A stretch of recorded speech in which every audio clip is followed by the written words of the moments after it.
Hello everyone and welcome to the second day of week 4 for ICL. So we are starting off today with LBM facing off against CCC. Also, hi, my name is Dazamu. I am joined today for the first half by Warden, and Eli will be joining us later for commentary. So we're gonna head right into the first match.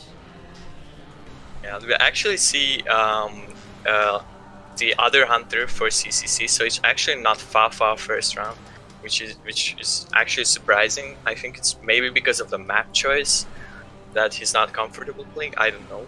Yeah, it's definitely interesting to see Eversleeping as a first map pick. Of course, Eversleeping is a pretty good map for Dream Witch. However, it's not necessarily a map pick we see for a lot in general, especially in the first round.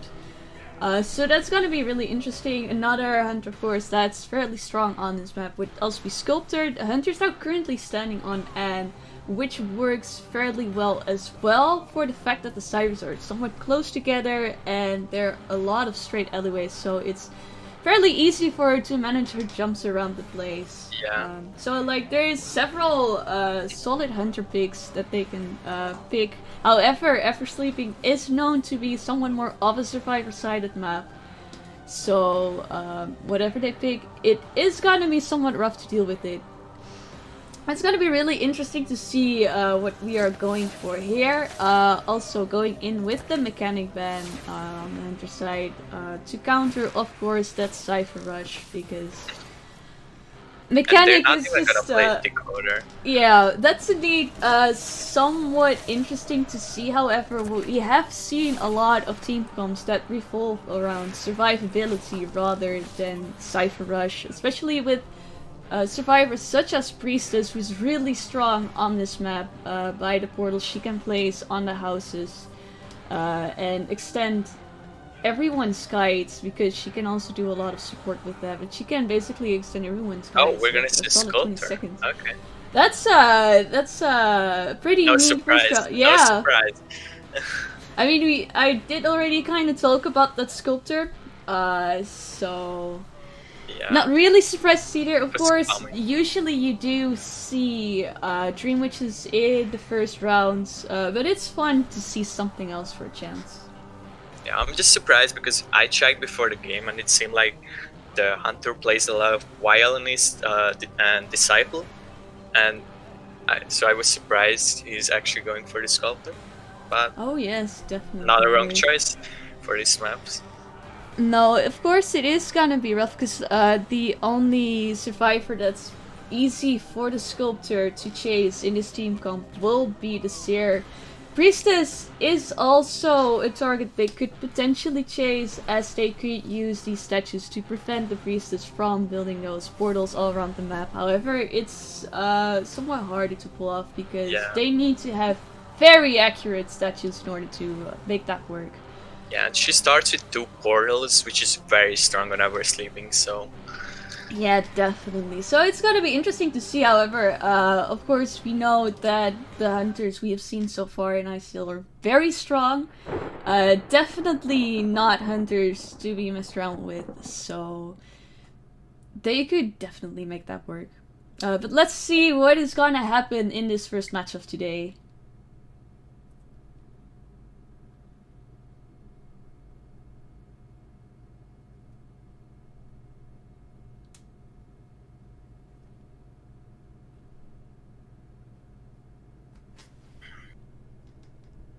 Loading is taking a little long. Oh, there we go. Let's see what you're gonna go for. Oh, yeah, it seemed like someone has lagged out. Okay. Right off the bat. I mean, we have also seen some pauses yesterday too. The servers after last week's update haven't been as great. So it's really unfortunate. But there's sadly not a lot we can do about it. So please hold on for another minute. We will be right back with the first match once this is figured out.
Alright, we are back into the game. Hopefully it will run smoothly for now. Like we said, the servers haven't been at their best so far this weekend, so sadly this is something that has been happening a few times so far. But I hope for now it will be alright. Anyway, do see the Seer at 2 pallets over here, not the best area to be found in. Usually, Ooh. does have to take 2 statue hits to get out of there, so that's not a great start for the Seer. They still have an all force to work with. Good all. And makes good use of that all as well. That's that was a really nice all. However, ooh, Priest is managing to set the glow up for the Seer in order to escape. And the All the sculptor way has to graveyard. peepers. Oh, that's really good. Of course, we do have the sculptor with that graveyard ability here. But since the priest is Yeah, but over there, he they has can a definitely cooldown. manage to heal the Seer up in time. So that's a bit of a rough start on the survivors here.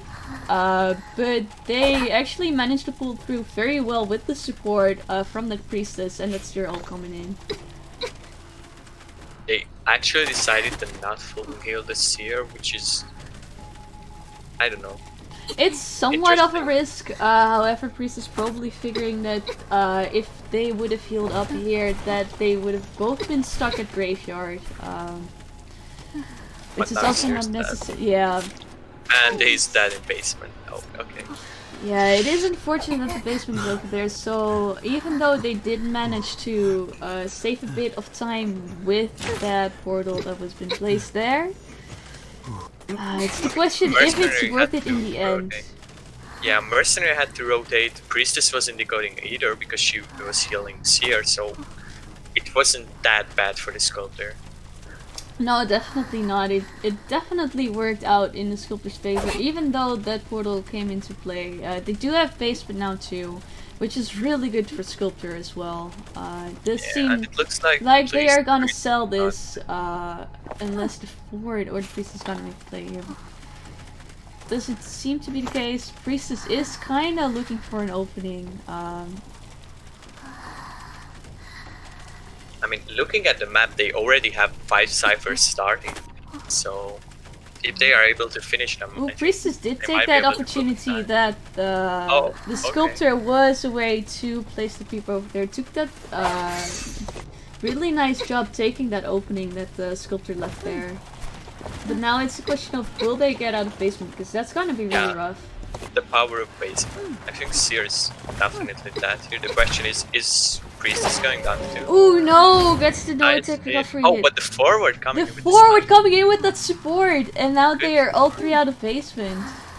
No, misses a stun though.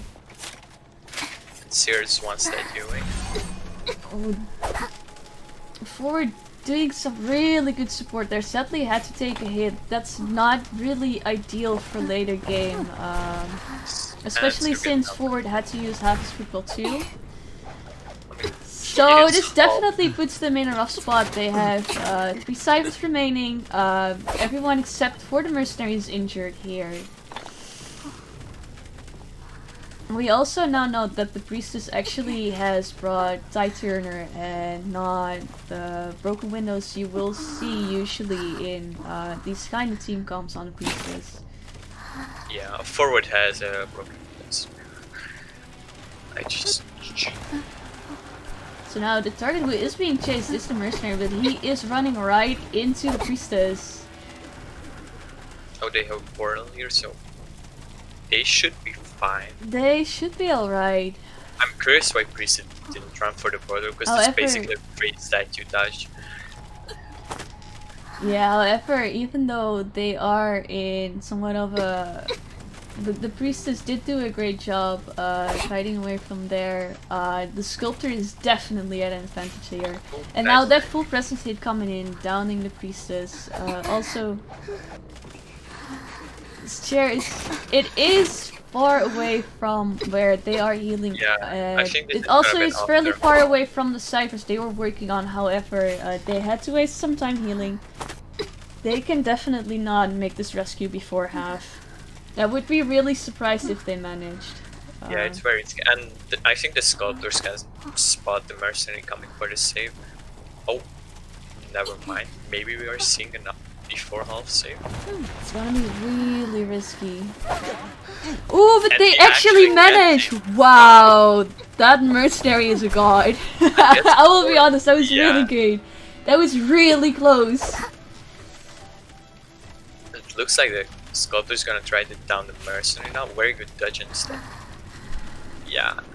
And he just goes for corner house. Just Oh, it doesn't seem like the sculptor's kind of just trying to. I mean, the sculptor has a bunch of time here. It's the forward who is decoding consistently. The priestess and the mercenary both being pushed around, so there is not a lot of side progress going on, which is really good for the sculptor. The survivors are in a position where they could potentially get one person out of the gate if they played correctly, maybe even two. But it's gonna be really rough. Especially since there is no more side tournament play, most likely, unless the forward still has a trick up his sleeve. no. Forward's running broken windows and Mercenary's out of elbow pads, but he died in the corner, so it's a very good position. And Mercenary dies slow on chair, so I think they are in a good position. Yeah, definitely. Oh, they have a super portal here. That changes up the game. And the sculptor actually decides to go for the forward, gets the hit. Oh. Zoom away. However, that was the last office football. Oh, nice tag. I'm getting it down, so that means the priestess could still pull off a rescue. But they are at one side remaining. We do see that the priestess is decoding the mercenaries or their old cipher. If Mercenary can self-heal, I think maybe he can do some trick. Yeah, but the question is if the sculptor will actually give him the space to do so. We do see here that the priestess is being pushed off that cipher with the graveyard ability. She cannot afford to take any statues here whatsoever, because the moment she does so, there is basically no opportunities for her to make a counterplay. Oh, the mercenary managing to struggle free! That's he has huge. no elbow pads. Listen, but if he can manage to just dodge these statues... It's easy to dodge the statue because he's in the He is able to do so and gets the forward off the chair. That should give the priestess... Yeah, there we go with the cipher pop. It gives enough time for the priestess to pop that cipher. What a game changer! Good position. Yeah, This went from a possible loss for the survivors to a definite tie situation if the survivor can just hold on long enough. Oh, switches to teleport. But there's no detention.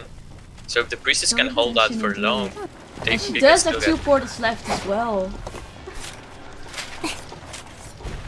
Oh yeah, she has two portals left. That's very good.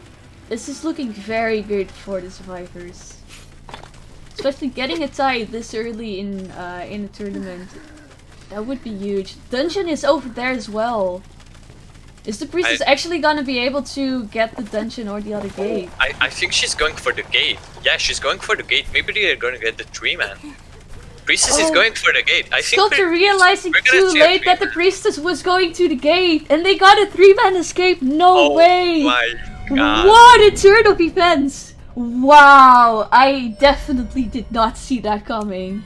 Yeah. Wow, the fact that the mercenary could struggle free there, rescuing the forward by being able to dodge those statues, and then giving the priestess just enough time to pop that cipher. Wow. Yeah, and then the priestess managing to get to the gate, kind of mind gaming the sculptor there, making it seem like they would go for dungeon, but going for the gate instead.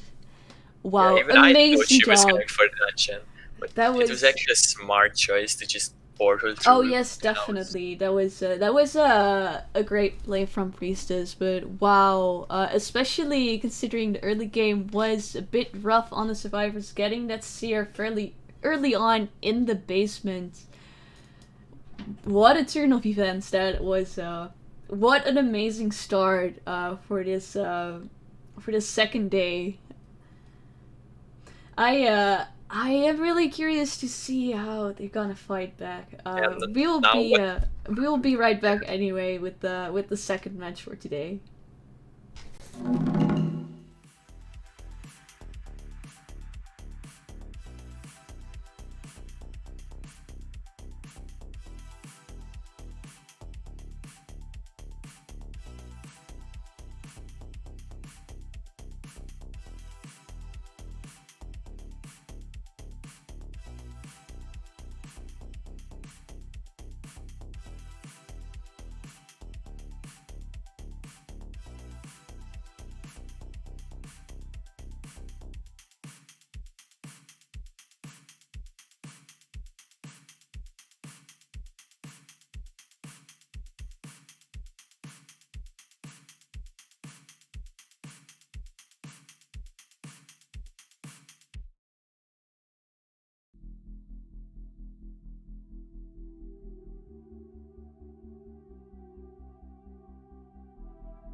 Alright, and there we go with the second part of the first round of CCC versus LBM. Also, Warden sadly had to go for a bit, so you'll have to bear with me for a second. They will be back later, don't worry about it. Anyway, so we had LBM with an amazing start, managing to basically just turn the tables at the end of the game. It was not looking as great for them. I was definitely convinced this was gonna end in maybe a tie, maybe even a win for the CCC Hunter. But the fact that the mercenary guided all the way to that corner with the support of the forward coming in, making sure that the mercenary in the end could struggle free, get the forward off the chair, and then giving the priestess just enough time to pop that last cipher. That just entirely changed the game, and having the priestess guide all the way to that other exit gate. Amazing play from LBM. So this puts a lot of pressure on CCC. This means in order to win this round, they will need to get 4 men out of the gate. It's not something that's very likely to happen in tournaments, as it is, especially in the earlier rounds, already fairly hard for the survivors to pull a win in general. So if they can at least get 3 people out of the gate, they would tie this first round, and it would keep the game neutral. Anything could still happen if this first round immediately goes to LBM. CCC can of course still come back. It is a best out of 3. So there is definitely room for CCC to come back. But it's gonna be really rough because it puts LBM at a huge advantage with that momentum just coming in right away. But yeah, it's definitely not impossible for them to come back from a start like this. However, yeah, this is if LBM can basically manage to get a tie out of this round, they would immediately win the first round. And we have actually seen this geisha play last week too. So they are the first geisha. And for good reason, because we have seen some amazing dashes from this geisha, getting the 3-man actually on Moonlit last week, which is really impressive. Geisha is definitely not considered to be one of the best hunters in general, so making her work in a community league like this is really impressive, and I cannot wait what she can do on Ever Sleeping, as Ever Sleeping is someone more of an open up, just like Moonlit, so that does leave a lot of room for her to get in some really nice dashes, especially since there's also some tricks she can pull off on this map, which will be really interesting to see. It would be really fun to have her pull out these exact tricks and just basically get this first round for LBM.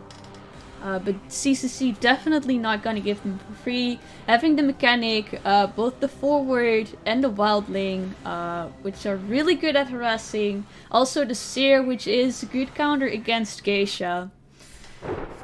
So it's gotta be a really intense first round right away. What a start of the second day.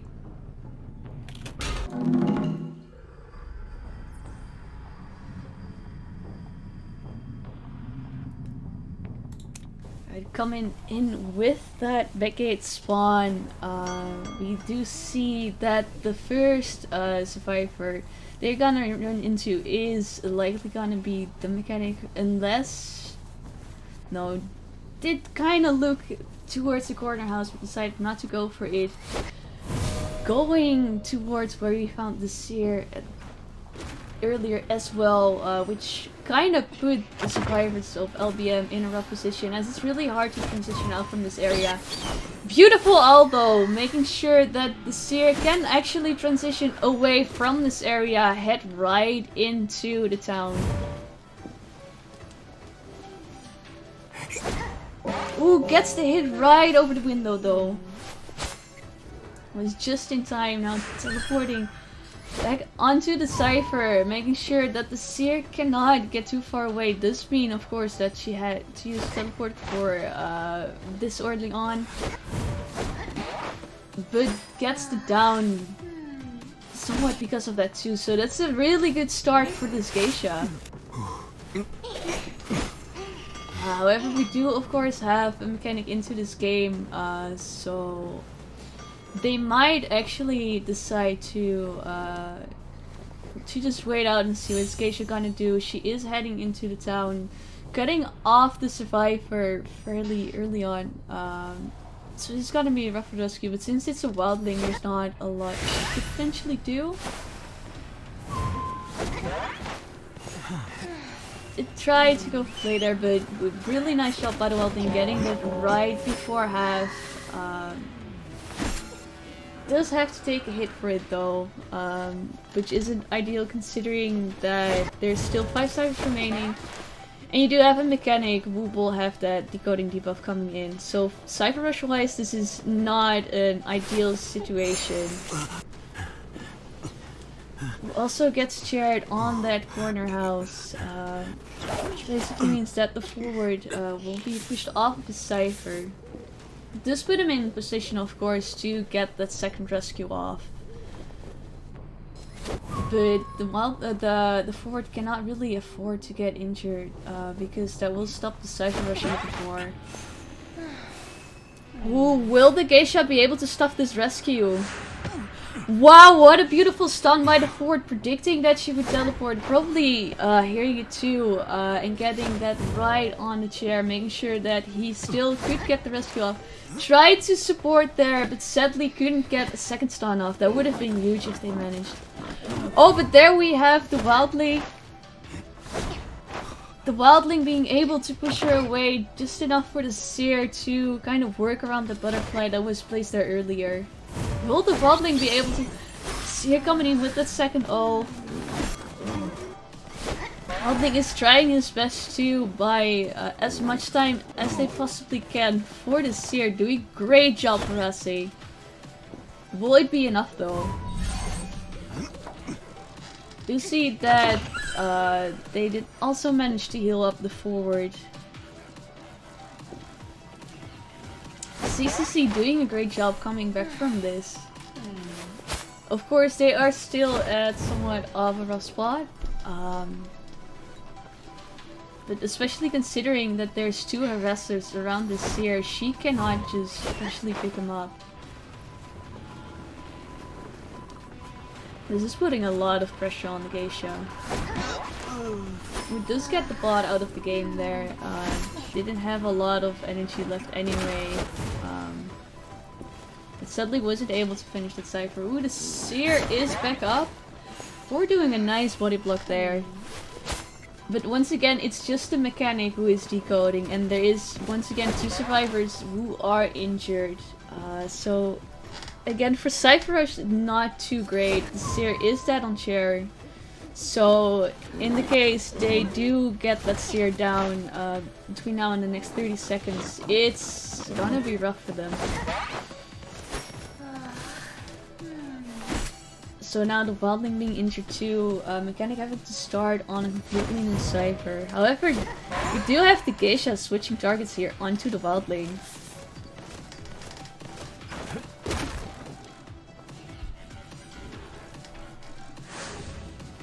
Oh, and now onto the mechanic, not giving CCC any space to just peacefully decode that lost cypher.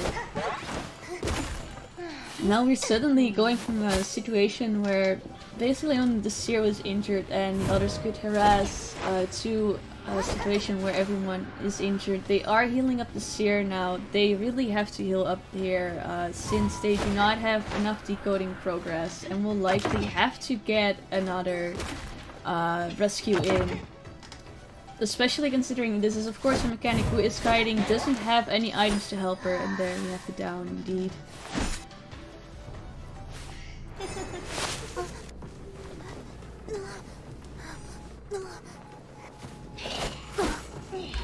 So it's gonna be really interesting to see if they can manage to keep their 4th survivor alive long enough in order to prime that lost cypher. Geisha is kinda going back and forth, knowing that if she wastes too much time camping that chair, they are gonna prime that cypher together. So she is definitely being put into a rough spot here. So this is definitely an amazing comeback from CCC.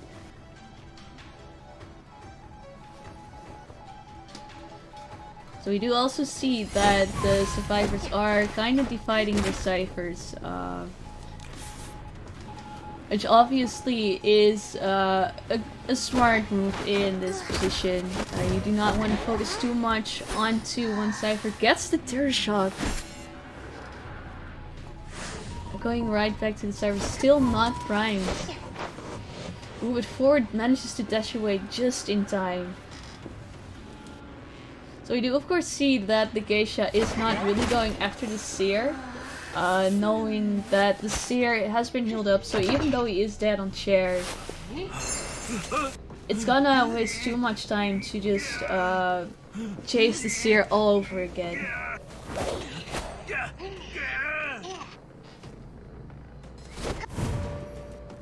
Going back onto the other cipher once again.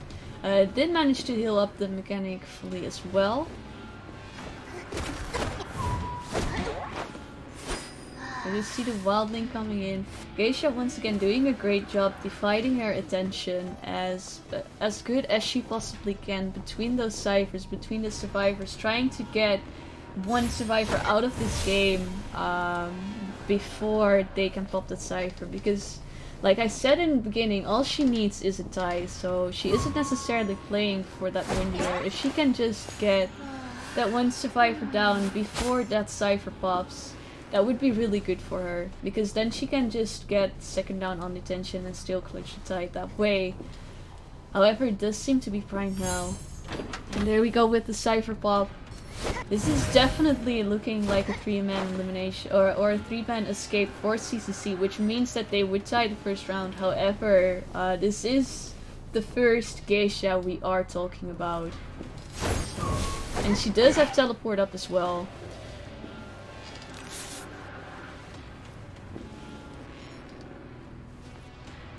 Her forward is doing a really good job containing the hunter here. Sadly has to take the hit there. But it was enough. Was it? Yeah, it's just enough. Or no, it's not! They got hit out of the gate! No way! No way! She actually managed to hit the mechanic out of the gate there. However, the forward is on dungeon though. The wildling trying to stall just a bit enough, but the mechanic is not dying quickly enough, so this is gonna be a tie anyway. Whoa, what a comeback from LBM's Hunter. What a comeback from LBM's Hunter, clutching the tie anyway. What an amazing endgame from LBM. So this does mean that this match ends in a tie, which means the first round will go to LBM as they got 3 survivors out of the game in the first round. But yeah, wow, those are 2 amazing first matches. I cannot wait for the second round between these 2 teams, because they are playing extremely well. And I hope all of you are as excited as I am. So we'll be right back once again.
Alright, welcome back everyone. First of all, our apologies once again for the delay.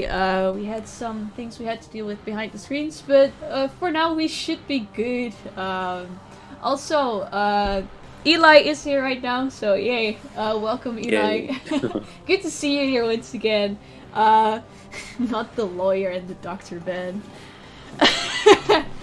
Yeah, just waiting on the character. Probably just trolling, I assume. Yeah, I suppose they would. That would be a really interesting tournament, Ben. Going with the mechanic and the mercenary, and then of course the Dream Witch on the survivor's side. Yeah. Looking into the second round here, I believe we did see that Geisha from LVM in the first round. But moving on to a bit of a different strategy here using Ching. We're most likely going to see that Axe Boy going to the second round here with the Dream Witch ban. Mercenary mechanic typically indicates that. Considering that Axe Boy is one of those characters that can get Cypher Rush, a TIE Hunter in a manner of speaking, does have better control, Cypher control than some hunters with the speed boost, but in reality, still TIE Hunter overall. So removing that mechanic as an option from the CCC Survivor side will definitely benefit them here, and removing that Mercenary being that best rescue character, is no longer available for the Survivors here. So we'll have to see what they go with here on Lakeside Village. Yeah, I do see a lot of people are already really hyped up to see Ching play, especially of course after the Call of Fist qualifiers. Ching's Axe Boy has gained a lot of fans, so it's gonna be really nice to see another Axe Boy round if Ching decides to indeed go for that. So far, we do see like the first survivors locking in, the Priestess and the forward, which is a pick we have basically seen every round in the league so far. And then of course Priestess for obvious reasons on Lakeside. Priestess is a strong character in general, and especially on Lakeside, as this is such a large map with that global portal. She's able to do a lot. We do see the first officer though. That's an interesting one. Yeah, absolutely. Possibly Wildling here. This is looks like Wildling switch. This is first officer. We'll have to see, but this is very close to a national comp. What a national comp consists of is essentially when you have, for example, one of those S tier characters like the Mechanic Band. You typically would go like Double Rescue, Seer, Priestess, specifically Double Rescue being the forward and Mercenary. Again, along with that Seer and Priestess. But it looks like because the Mercenary is banned, we're going to see a first officer in replacement here. A lot of teams would typically go Wildling in this situation. Wildling promotes rotation, is a very good rescuer overall, and can harass. Not quite as strong as something like a forward, but does have the potential to do so. And but it looks like we're going to see the first officer instead. I'm surprised that going for a non-Wildling rescuer, you typically see something like a Gravekeeper, but perhaps the survivors in preparation for this Sculptor here, Gravekeeper not quite as strong against something like a Sculptor, because you can easily chip them out of that shovel. Whereas with the first officer, it's a lot easier to avoid those non-full presence statues and hits when in that pocket watch form. Yeah, so it does seem like we sadly are not gonna see Ching's Axe Boy just yet. Maybe a third round if that's gonna happen. But still, Sculptor, really strong hunter, of course. Also, might even say the most picked hunter in the league so far. I am not too sure on that one, but I think so far Sculptor is actually the most popular hunter pick in the league so far. So it's definitely not an unexpected hunter to see here. Once again, very strong, solid second round hunter, as she does have that graveyard to apply a bit of pressure, especially on such a big map. And overall, Sculptor very solid in chase, in camping, especially when she is able to gather up some presence. Those full presence statues can do a lot for the hunter there. So we're gonna get. I'm actually quite surprised to see the Sculptor from Ching here. I do know that Ching is, mostly known for that Axe Boy and that Bloody Queen. After the Dream Witch is banned. From what I know, Sculptor isn't usually his first choice. He definitely prefers the Axe Boy. and Bloody Queen has been playing them quite longer. So going Sculptor here is a little interesting, but we'll have to see. We'll have to see how he manages against the CCC Survivor team. It is indeed gonna be very interesting to see what Ching is gonna pull out here, but yeah. On the other hand, it makes it really exciting to see him just pull out something completely different from what we expected. Yeah, absolutely. We'll see. And then, of course, also the first officer coming in on the Survivor side. That's really looks like we're gonna have that cornfield spawn, which means the Survivor does spawn near Crab Shack. We'll see if the Sculptor officer rotate there immediately. And yeah, it looks like it is going to be that forward, which is the first find, most likely for the Sculptor, if they opt to go in that direction. But, not actually going towards that spawn is interesting. Typically, you'd like to go there and catch a Survivor off guard. Maybe doesn't know the spawn for that area, but yeah, it looks like we're going to heading over towards walls instead. The Survivor does spawn over here, so this is not a bad place to look for as well. Locating possibly the Priestess here in a really, really bad area. Ooh, that would be... Priestess. Yeah, Priestess opting to go for a hiding strategy over a kiting one here, which isn't too bad. If you manage to actually hide from the hunter, can waste a lot of time really checking this area here, looking for this character. He knows someone's back here. Can you find the Priestess hiding? If he does, this could be very detrimental for the Survivors. I mean, they're in such a bad area, but no, looks like the Priestess is actually pulling it off.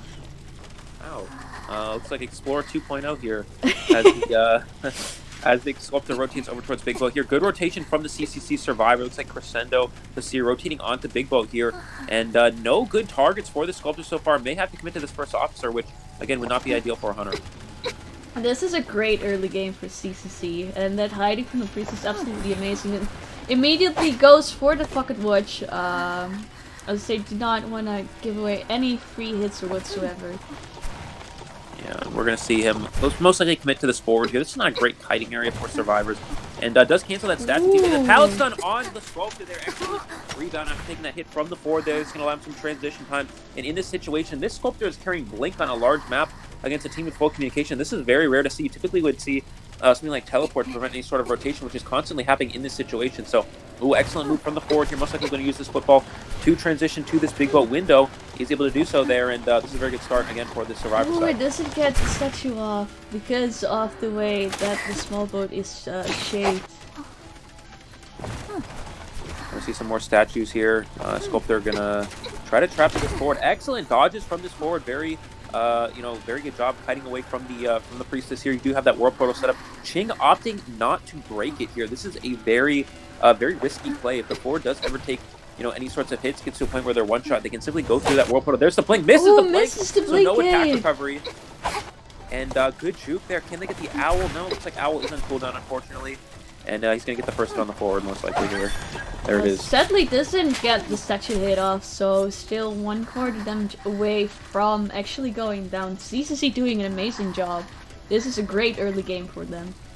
Absolutely. You do see the forward kiting in the open to avoid any sort of statue hits here. Dodges the first one. Can he get the ball on time? That was really close. Does get the basement though. The basement. Oh no, that's so unfortunate for CCC. Such an excellent start here. Excellent rotation. A very good kite from the forward. Something the Survivor team could have done there is they could have actually owled that hit. Not owled the chip hit, but the Sculptor could have, the forward could have kited in the open. Owled the hit. We're going to see the Priestess coming for an early rescue here. Let's see if she can get it off.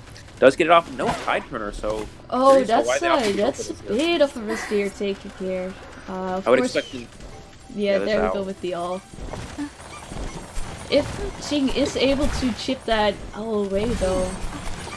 Forward once again doing an amazing job dodging all of those statues. Absolutely. So a good communication from the Survivors. Looking at the decoding progress so far, they have 3 Cypher machines almost primed in this situation. I think the CCC set themselves up in the position where they can win this match here. You don't really want to kite towards the Cypher machine here, though. If you're the forward, gonna take that hit. Can they pop them in time? Looks like no, they're gonna have to go for one more rescue. This seems to be the case. However, we do still, of course, have the first officer who is about to pop his Cypher, so you could very well go for this rescue. Yep. And it looks like that first officer will be coming for the rescue here. That Seer Cypher machine on Big Boat is primed. The Survivors have set themselves up in an excellent position here against LBM. Let's see what CCC can do. Excellent dodges from the first officer, not even having to use a pocket watch in this scenario. So being able to save it for the endgame is very key. He's going to be able to get the rescue off. Does get that statue hit. And we'll see if this hunter tries to chip them here or goes for a regular hit. And they need to take the World like Portal. They are actually going for the chip hit there. And they popped the Cypher. Blink is still on cooldown, so that is a bit unfortunate for Ching here. Looks like he was able to get 2 statue hits there. Forward doing an excellent job dodging these so far, going for a couple predictions there. And the forward able to avoid all of them. Excellent kite from this forward here. Good mind game at the pallet, wasting a lot of time. Blink is online, but no. Let's see if he can get the hit down. No, oh no, misses! Wow, that was really close. Fortifying so much time. He's going to use the blink to get the damage, means no teleport. This should secure the 3-person escape for the CCC Survivor team here. Taking that World Portal, all 3 of them, I think, are, going to make it out What there. An amazing kite from forward. I see him go ahead, just chair the forward here. That is a 3-point gain here for CCC. This is exactly what they needed to see. I actually don't know what happened in the first round. So in the first round, LBM won. So they are still ahead round-wise. So if LBM will manage to get a 4-man out of there, they will still win the entire thing for today. But getting a 4-man escape, it's gonna be really rough. Great guide from the forward. We see here 168 seconds. It's absolutely insane, especially against a hunter like Ching. So amazing job from the forward. Also props of course to the Priestess getting that basement rescue off even without Tide Turner. Seer coming in with that ult to support that rescue, and then the hiding the Priestess did early game. So really well played from the entire team, but especially that forward kite, that was amazing. Really well done. Yeah, again, going back to the point of, surprised to see the sculptor from Ching. He typically likes to go that Axe Boy. Trying to mix it up here a little bit. And CCC really came out to play this round. We're able to get the 3-person escape. Excellent kite from the forward. Not only, was it a very good kite from them, very good rotation as well from the Survivor side. Again, Ching opting to bring Blink over teleport really came back to cost him here, unfortunately. The Survivors with an excellent rotation and to put themselves in a position where the kite didn't need to be as long, and it still ended up being long in the long run. And that gave them that 3-person escape and a huge boost in this round. Yes, we will be right back with the second part of the second round.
Alright, welcome back to the second part of the second round between LBM and CCC.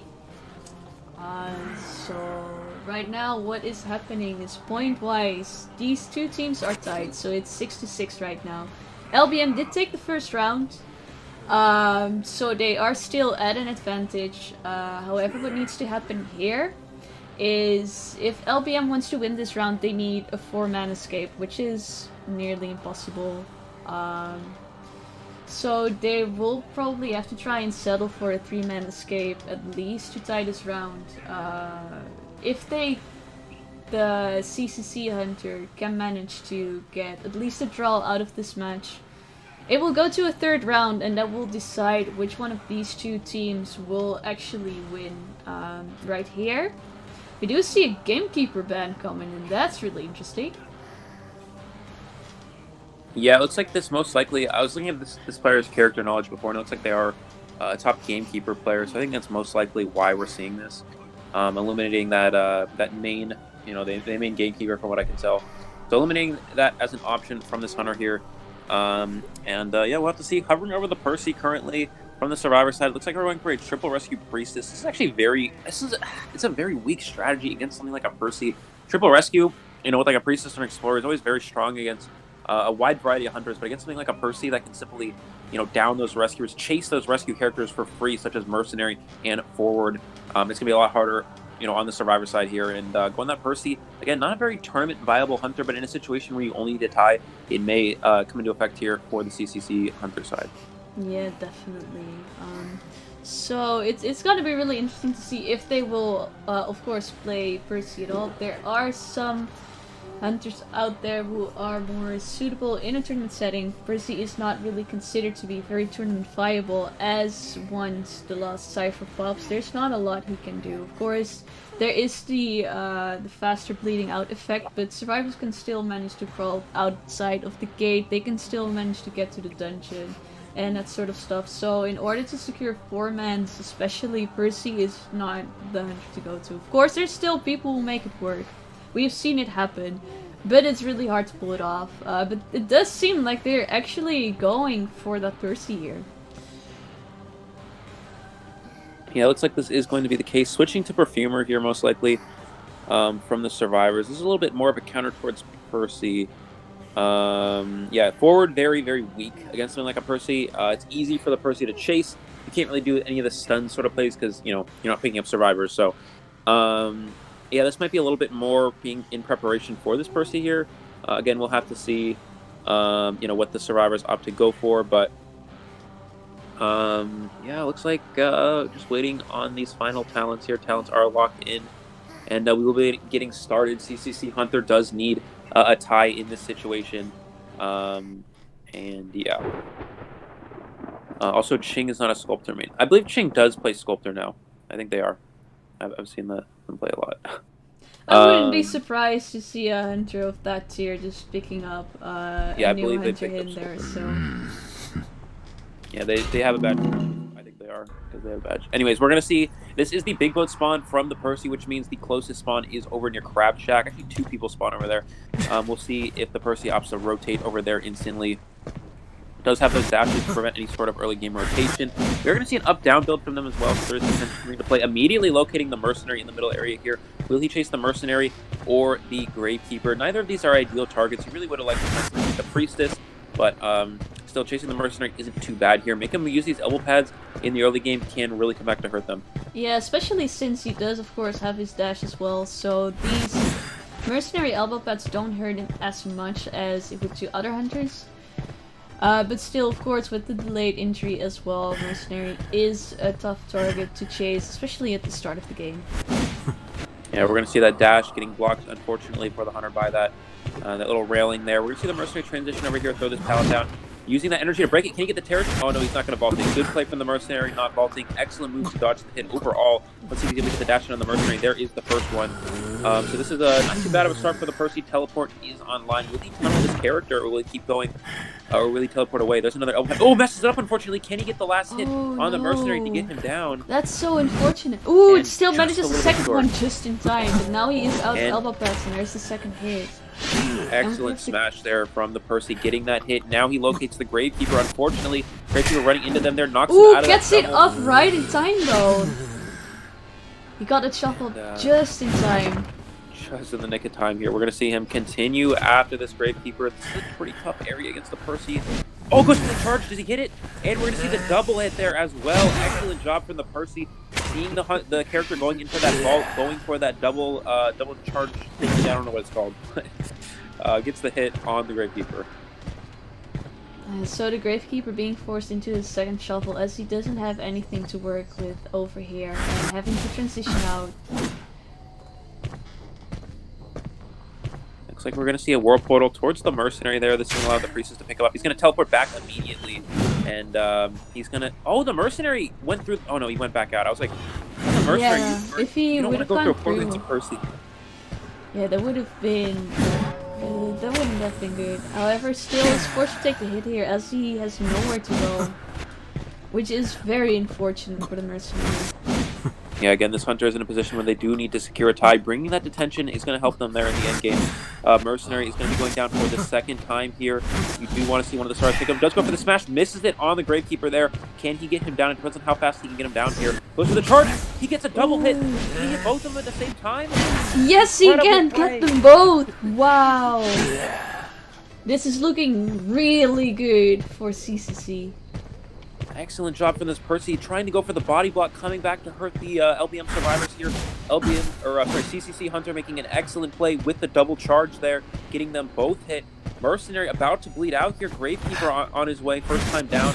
Can he get the hit on the Perfumer to get 3 people down? Goes for the charge again! And he gets it off! And gets the hit to down the Perfumer. That's incredible. Perfumer down here. Keep in mind, this is a Perfumer. She has very slow healing. Gonna relocate after this Gravekeeper. You see the Priestess continuing to decode that Shore Cypher. Mercenary was able to get up, starting their own Cypher machine here, but keep in mind the Mercenary is dead on ground. If he gets him down, he will be out of the game here. Can he get the hit on the Gravekeeper? He's already been down once. And yeah, this Hunter just putting themselves in a very good position to potentially get that tie, just like he did. He's definitely doing what he has to do right here. However, Gravekeeper trying his very best to basically have somewhat of comic. Does get hit through the pellet set. But he did manage to buy at least some time for his team. Yeah, unfortunately, a little bit of... Oh, excellent dash from the Percy. Wow. Before they're able to go through the portal. This is a bit of a rough position for the Survivor side here. The Cypher Rush is a little bit lacking, unfortunately. They have 2 Cypher machines. One of them about 50% of the way done. One only about 10% of the way done. So they're not really in a position where they can pop these Cypher machines anytime soon. Let's see if he's going to opt to teleport. Yep, teleports after the Mercenary, after the Gravekeeper. Both of these characters, I believe, are dead on ground. So if he's able to get both of them down, that will be the tie that he needed here to secure it. Let's see if he sees the Mercenary. No, just going for the Gravekeeper. This character has already been down twice, so this is not a bad target overall.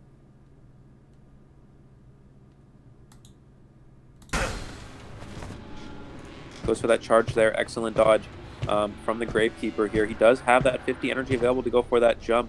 And looks like a little bit of pause here, possibly some lag. Yeah, from the Hunter here. We'll have to see what's going on. In that case, we will be right back once we figured out what is going on. So please hang in there for a second.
Right, Looks like we are back into the game. So we're just gonna continue this. This is gonna still pretty much go either way. However, Gravekeeper will be out of the game right now.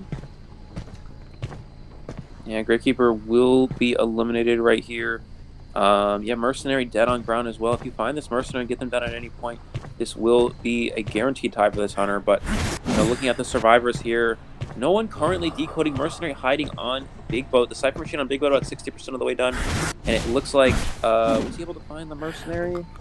So far, he has been able to. No, he's gonna. Oh, I think he's found in the trail. Yeah. He's found him. Yep. Oh. One dash will do it. Can he get it? No, just a little bit short there. Manages to juke it, but there's once again not a lot of ways this Mercenary can escape. Oh, misses the dash hit again. Yeah, Mercenary no elbow pads to work with here, though. He will be going down to this. He is doing an amazing job juking all those hits, though, but sadly has to take it there, and that does mean that the Mercenary will be out of the game. Yep. So this is definitely gonna be a tie, and we are definitely gonna see a third round. Yeah, absolutely. Excellent charge there from the Percy. Again, trying to get as many survivors eliminated as possible. If you're LBM, you want to at least get one out in this situation, possibly still two because it is a Percy. We're going to see the hit on the Perfumer. Priestess trying to rush down this last Cypher Machine. Can she get it? No, it doesn't look like it. It is about 80% of the way done there, but excellent juke from the Priestess there, portaling through that rock to make some distance, trying to draw the Hunter away from the Cypher Machine here, but it looks like Perfumer actually not going to go ahead and decode, just going to go look through a chest, possibly looking for a syringe here. And Percy's opting to leave the Priestess, which means this is going to give the Perfumer free time to look through that chest. Oh, that's really good. However, sadly couldn't manage to find a syringe, which is a bit unfortunate because that's definitely something she would have wanted in this case. And now being stuck in this window corner, not a great area to have to kite in.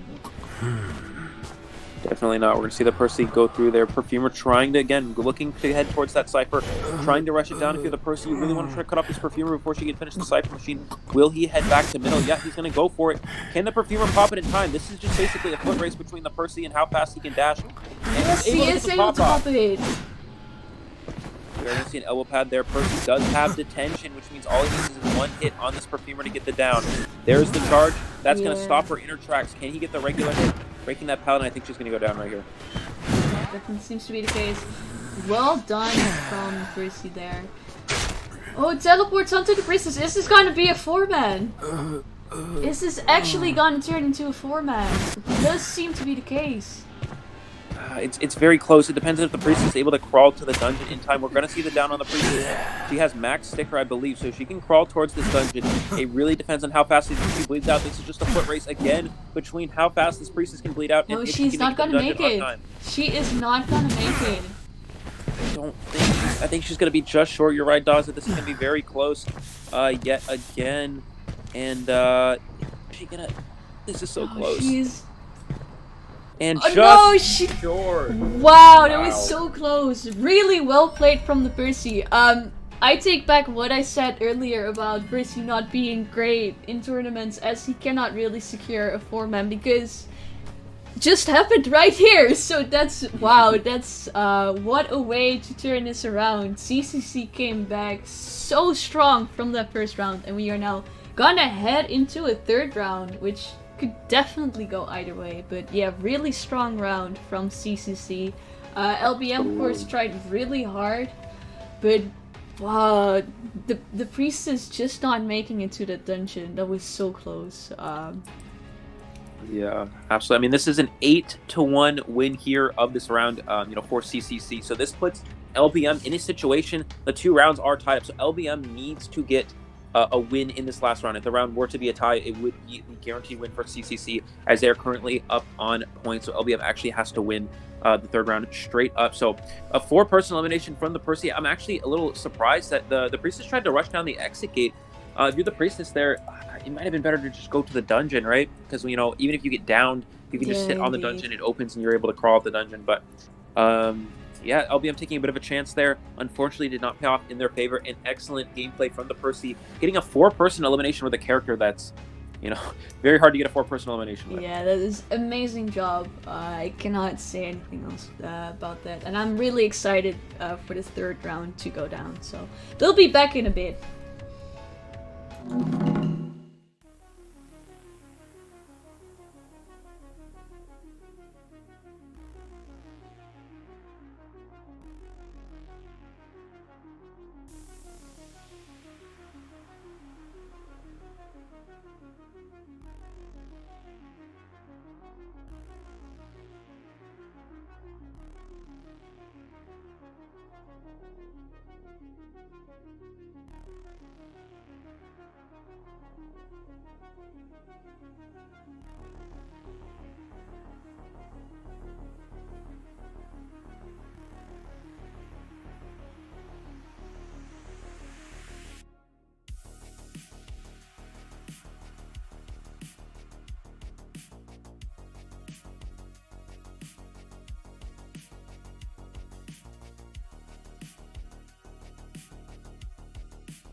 And we are about to head into the third round of CCC versus LBF. Anything can still happen, because point-wise, CCC is in the lead. They had an amazing second round with that 4-man elimination from Bercy. However, it is 1-1, of course, so LBM still has plenty of opportunities for a comeback. They only need to win this round, essentially, because it is best of 3 and not necessarily, doesn't necessarily go on points, only in case this would end in a tie. So let's say they both get 3-man eliminations, we would look at the points rather than the matches themselves, and then CCC would come out on top. So they are definitely at an advantage here, but there's still a lot of possibilities for LBM to come back. We do see, however, an X-Boy band coming in against Ching, so we are sadly not gonna witness Ching's X-Boy today. Yeah, it doesn't look like that's going to be the case here. The Survivors really not wanting to have to deal with that again. Ching's X-Boy, one of his better hunters, definitely here. So I'm actually very curious to see what hunter he opts to go for. I'm immediately going for that Bloody Queen. I don't think he really wants to go, Sculptor again after how well these Survivors were prepared for that Sculptor in the last round. Take a chance. Maybe Bloody Queen will be more effective here. We do see that Perfumer from CCC here, a good counter to that Bloody Queen. Bloody Queen does have a very difficult time chasing Perfumers, and that Perfumers are one of the very few characters that actually have the ability to kite out those mirror images. If you're able to perfume one of those mirrors, force Hunter going to attack recovery, make distance, and you're able to kite out the mirror. So we'll have to see what this Perfumer is able to do here. Also a very strong character for Leo's memory. Once you get into that factory... Oh, no, actually, just talked about it for a while, and we're already switching off of it. But, oh, no, back and forth here. But if they do opt to go Perfumer, Perfumer is very good in the 2-story area. You could perfume the upstairs area inside factory and then drop down. And that can be very difficult on a Hunter as well. Yes, and of course Perfumer is going to be a hard counter against the Blood Queen, as she can tank those mirror hits when necessary. But instead they do seem to be thinking about going Priestess. It's still not really... Let's just wait and see until they actually lock in their choices. But it does definitely seem like they are expecting the Blood Queen from Ching. Yeah. I think what's happening here is they're really debating whether or not Ching's going to go Bloody Queen or Sculptor. A Priestess would definitely be a better character against something like a Sculptor, whereas Perfumer is a lot less effective because you can simply chip the Perfumer, and it can be very hard for them to use their perfumes, accordingly. But with a Bloody Queen, Perfumer's a lot stronger. And it looks like, going for the Perfumer, really trying to counter the Bloody Queen, trying to force Ching to go Sculptor again because of how well prepared they seem to be for it. And it looks like he's still going to opt to most likely go Bloody Queen, still hovering it over it here. But waiting on the Hunter character selection. Yet again, looking at the rest of the Survivor comp here, we do have that Wildling and Gravekeeper, 2 characters that are very strong against something like a Bloody Queen. Gravekeeper not so much against a Sculptor. It looks like, they're really trying to force King to go Sculptor. They're really ready for that Sculptor, and they're playing an anti-Bloody, somewhat anti-Bloody Queen comp here. So looks like Ching is going to have to go that Sculptor, which may be what CCC wanted. We'll have to see how they're able to play against it here. Mm-hmm. I mean, it would be very cool to see a Sculptor comeback from Ching right here, as he had a bit of a rough last round, especially due to the fact that the Priestess was able to hide, so he had CCC had a great rotation going on, was forced to run into the first officer, and from there switching onto the forward, which was also a really hard target to chase. So it was a overall a really rough game for Ching. Yeah, so for those of you who are wondering, there's a couple questions. This is not a GR Hunter, this is Ching. They changed their name to GR, I believe that's PPX in Chinese, if I'm not mistaken. So the Hunter for GR is PPX, but this is actually Ching. He just changed his name to GR. For those of you, again, who are wondering, just gonna point that out. So waiting on the final character talents here, there is going that Sculptor. Sculptor's a pretty effective hunter on a map like Leo's Memory. A lot better than something like a Bonbon. So we'll see how it comes into play. But it's really going to come down to early game rotation. You have 2 characters that really promote rotation on the team. That is the Wildling and the Explorer here. Explorer can hide and make the hunter spend time looking for them, or just leave them, promoting rotation and telling the survivors where the hunter's going. Additionally, same with wildling. Then the wildling gets on that boar and again can tell the rest of the survivor team where the hunter's going when they leave them. And again, it really depends on how well these survivors rotate. I'm very curious to see if Ching is going to go blink or teleport. I would really assume teleport after what happened in the first round, but we'll have to see if what he's going to opt to go for here. It also depends on the spawn as well. Oh yeah, definitely. It's gonna be interesting to see if CCC can manage the same type of rotation they had in the second round.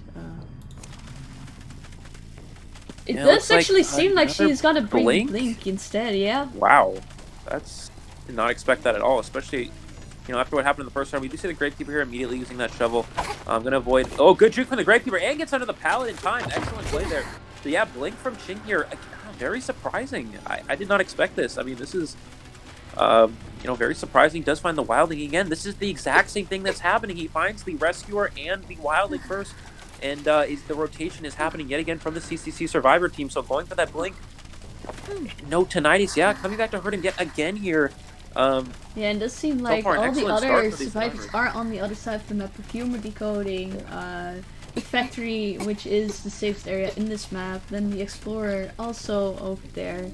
So she had to go an entire lap around the map, which is far from ideal.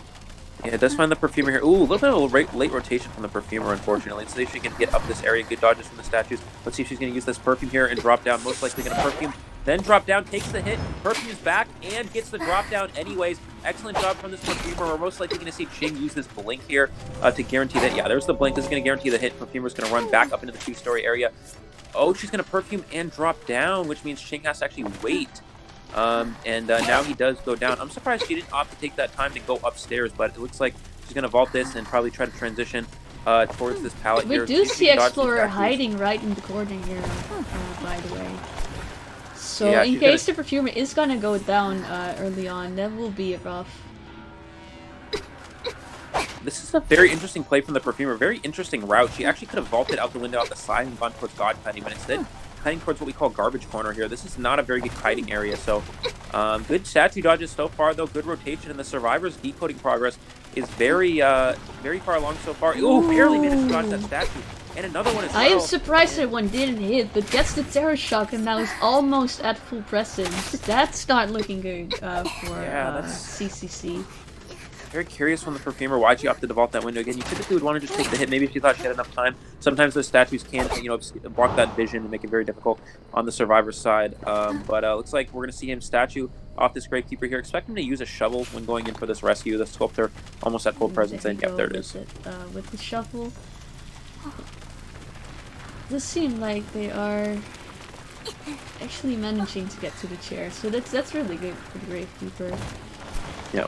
Now, ooh, excellent rescue, to get it off. That was a beautiful rescue from Gravekeeper. Does get the hit there. 50% page on the Explorer here. Looking for another one. He's going to have 100% online momentarily here. They do need 2 full Cypher machines, but excellent dodges. This is an excellent job from the Perfumer. Dodging all of these statues in the air, getting the speed boost and transitioning towards Factory. This is a beautiful gameplay so far from the Survivors. Let's see what she can do. Most likely we'll go down to this hit here. Yep, there it is. But an excellent job from the Perfumer, buying a lot of time here. He's gonna have to deal with a wildling now. Only 1-2 statues available. Let's see what he can do.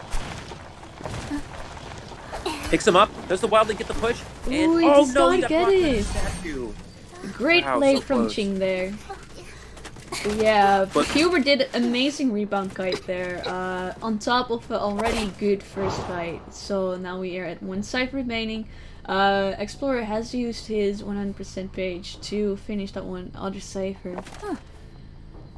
Oh, Gravekeeper gets sniped! The Gravekeeper, unfortunately... Oh, they do get the rescue off there. Unfortunately, the Gravekeeper, playing very, very aggressive there, going for a bit of a risk, trying to rush down that Cypher machine. Did not pay off for them there. Excellent hit on the Wildling. 50% page available for the Explorer. Can they get to the Cypher machine and pop it in time? I don't think it's going to have enough progress on it, though. And I think the Survivors have put themselves in a tie scenario here. Perfumer will be going down. No boar available for the Wildling to harass. So a good job from Ching, able to prevent any sort of three-person escape, most likely here from the Survivor side. Of course, Dungeon still is a possibility with detention. Against a four-person Sculptor, it's a lot harder. And it looks like they're going to opt to actually just go heal up instead. So they do really need to plan this out well, because if they can get 3 survivors out of the gate, it's very likely that CCC is gonna win this round. However, if LBM can manage to tie here, there is a lot of options left for LBM survivors to win this round. Yep, absolutely. But yeah, basically if CCC manages to get 3 survivors out of the gate, it would mean LBM needs 4 survivors out of the gate, which is nearly impossible to do. Ooh, they get the Cypher Pop! And Ching not carrying detention here actually, so it's not really going to matter. Yeah, there is the down on the Gravekeeper. So he's most likely just going to go ahead and share him here. This will secure the tie. Dungeon was at God Kite, so Gravekeeper could have made, transitioned over there at some point. He would have been able to make it, but it doesn't matter. It looks like Explorer is able to get the exit gate open. Wildling will be able to escape as well. This is going to be a tie from the survivors. An excellent job from CCC. Great gameplay, great rotation. And again, Ching opting to go for the blink. Did help him get it down on the Perfumer early on, but without that teleport, the survivors got a good like 60+ seconds of rotation, which was free decoding for the rescue characters, and that really did make the difference and allow them to secure that tie. Yeah, definitely. CCC has an amazing early game for the past 2 matches so far. Also, on top of that, Perfumer doing an amazing job dodging all of the statues, kiting for almost 100 seconds, and buying enough time to secure the tie over this match. And now it will be up to CCC's Hunter to gain a win and win this for CCC. However, since this is a tie, of course, like I said, there is a lot of opportunities for LBM as well to still win this. So this is gonna be one nerve-wracking last match. If one of the survivors said thank you guys, I'm sure they're probably just trolling their teammates. These guys are all teammates playing together. I don't think there's anything toxic. No, if there was, definitely not. I'm sure they were just joking around. It's not a big deal. Yeah. Don't worry too much about it. It's just, it happens a lot, especially in teams like these, that because of the stigma that is around the thank you ping, that they will basically just ironically ping it to each other just to kind of fool around, have some fun. Because essentially it is a game, so it's best to just have fun in the end. And yeah, things like thank yous or emotes to each other, like graffitis, that it happens. So don't be too surprised to see something like that happen from time to time. It's they have no ill intentions with it anyway. But Absolutely. We'll be right back.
And we are back with the last round between CCC and LBM.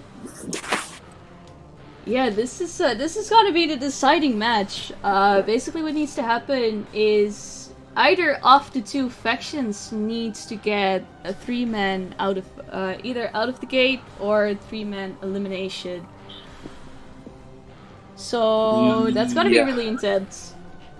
Yeah, no, this hunter needs to get, or sorry, the LBM survivors need to get a 3-person escape or more if they want to win. Again, all CCC is up on points, so all they have to do is get a tie for this round. So if this hunter is able to get, a tie, by the round, I mean, of course, both sides playing hunter and survivor. The survivor side already got a tie against LBM hunter, so this hunter needs to get a tie or better. That will secure the win for CCC. If the survivors get a 3-person escape, LBM will actually win the round themselves. So that would be the win overall for them. So this is very intense. It's really come down to can this hunter, get a tie? How well can the survivors rotate, and how well can they kite in the early game? Currently hovering over Dream Witch, which is very curious here. 3rd round Dream Witch is not something you see every day, but definitely not, especially considering the map is Leo's as well. It's not really your best map too, so. Absolutely. But so yeah, it's somewhat of a risk, but of course in the end, Dream Witch is the strongest hunter so far in the game. But this is gonna be interesting. 3rd round Dream Witch. Especially on Leo's memory, just like you were saying, Dazamu, this is the worst map in the game, most likely. Or I believe, if I'm not mistaken, I can't think of anything worse. I mean, Moonlight River Park is I not think from the ranked well, maps that are currently available, Leo's is the worst map for Dream Witch, as her leeches can get stuck on a lot of the objects that are spread around. The map in size is also like pretty much on the larger size, and the ciphers are also very much spread, especially on certain cipher distributions. So it's not a great map for Dream Witch. We do actually see the hunter switching at the very last second. Switch to Sculptor, yeah. Not only that, also the upstairs area is very, very difficult for a Dream Witch. The leech followers, when following someone, cannot actually vault windows. They can break pallets, they can walk anywhere they want, but they cannot vault a window. So what happens is, if you have a leech and you're injured or something, something along those lines, you simply run to the upstairs Leo's memory factory area, vault that window, and the leech will have to walk all the way down the stairs, go all the way around, up the outside stairwell, and walk all the way up to get to you. And you can vault the window again, and they have to do it all over again, and they can never really catch you. So the upstairs area is very, very strong against a Dream Witch, and that's why Dream Witch is typically not used on a map like Leo's Memory, and that is why we are seeing the Sculptor from this CCC Hunter. Yeah, so it's definitely a more solid pick. Of course, factory area is really rough for hunters to deal with in general, because it's just a really strong loop, especially if you have survivors who bring broken windows. It's an insanely strong loop against any hunter. So it's really rough to deal with. And that's kind of what we saw in the former match as well, with the Perfumer making such great use of those different levels with their perfumes, and making actually just being able to guide around that factory for a solid 60 seconds. Yeah, absolutely. And yeah, it looks like we're going to see the Sculptor. This is a very curious comp from the Survivors. I don't think they were expecting Sculptor.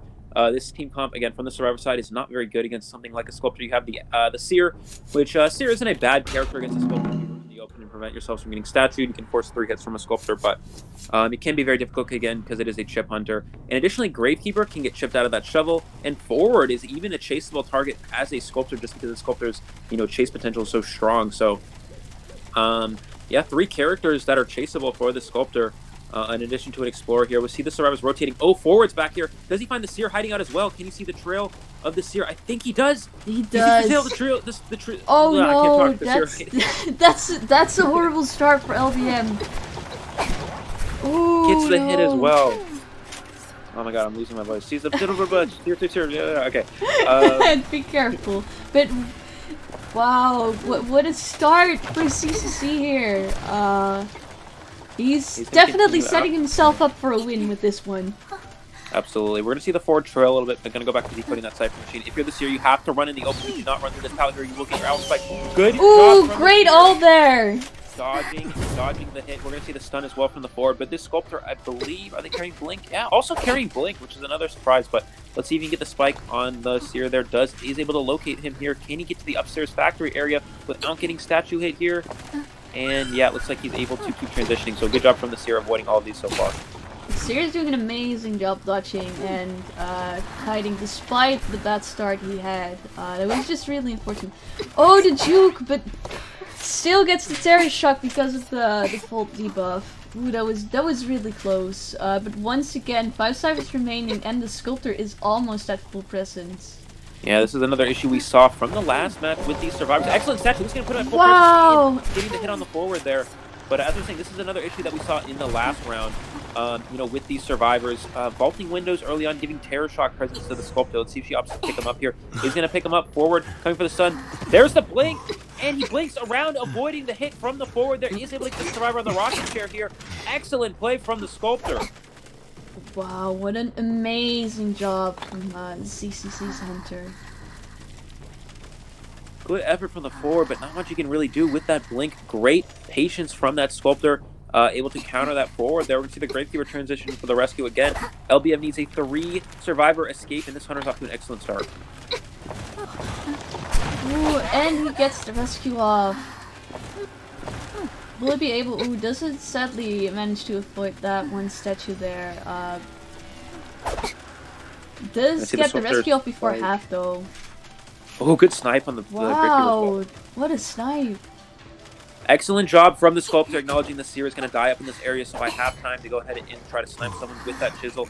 Went for that play there and was able to get a free hit on the Gravekeeper, making the position even harder for LBM if they want to get that 3-person escape. We're going to see them heal up here, which means nobody is currently decoding in this position. Explorer just now getting to a Cypher machine here. Does have 50% page available, but let's see if he's able to get a free hit on the Explorer here. It looks like Explorer's going to be the one coming in for the rescue.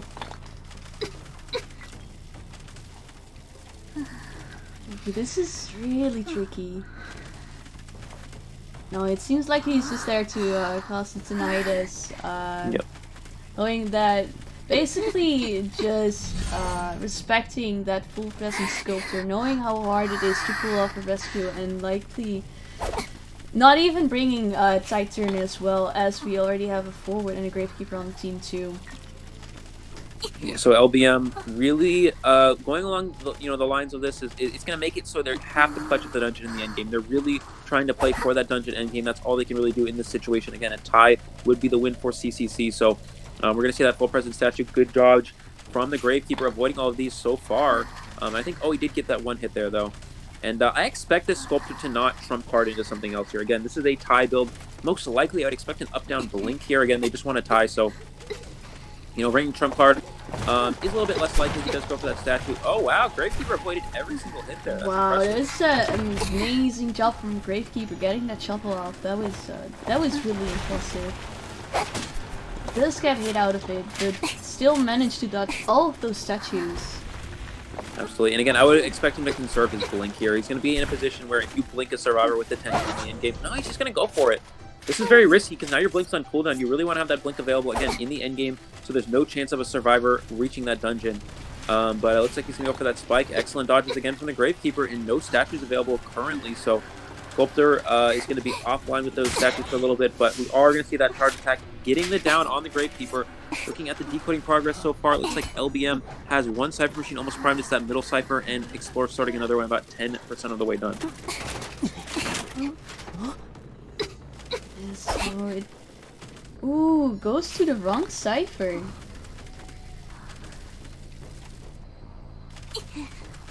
And it looks like Forward's going to be the one coming in for the rescue, but ooh, is the Hunter able to cut them off here? Yeah, Let's he get the first hit. is! That was a great prediction on the Forward there, getting that statue off. And then once again, getting another statue. Oh no, There's and the Forward gets down. stuck for the rescue. And that Cypher Machine is not primed, only about 80% of the way done, so LBM a little bit short here, unfortunately for them. Explorer's going to have to come in for the save. They have to make a save on the Gravekeeper or it will be over here, and I don't think they're going to be able to do so. Full Presence Sculptor already very difficult to save, but again, you got to try to save that Gravekeeper if you want any sort of chance here. Sculptor trying to body block them off from reaching that chair. Excellent job again from the Sculptor, body blocking off. Can he pick the rescue in time? I don't think he's going to be able to do so. No, he's not going to make it. And Oh no! That is it. That's going to be the win. That's going to secure it for CCC here. There's the first statue hit. Here is the second one. And the down on the Explorer. 4-person elimination for this CCC Hunter here. And that will be the win for CCC. Incredible. Incredible end game there. What an amazing sculpture game from CCC. They gave up the first round to LBM, but they fought back with all they had, getting not once but twice a 4-man elimination on their Hunter matches. That's absolutely insane. What a great match. Yeah, absolutely. Of course, once again, LBM did all they could. They were in a tricky position, needing a 3-man escape, which is really rough, especially against hunters such as Sculptor, as they are typically considered tie hunters anyway. So they were in a rough spot, but they tried. They almost managed to pop that last Cypher 2 with 3 survivors remaining. So yeah, that was really rough on them.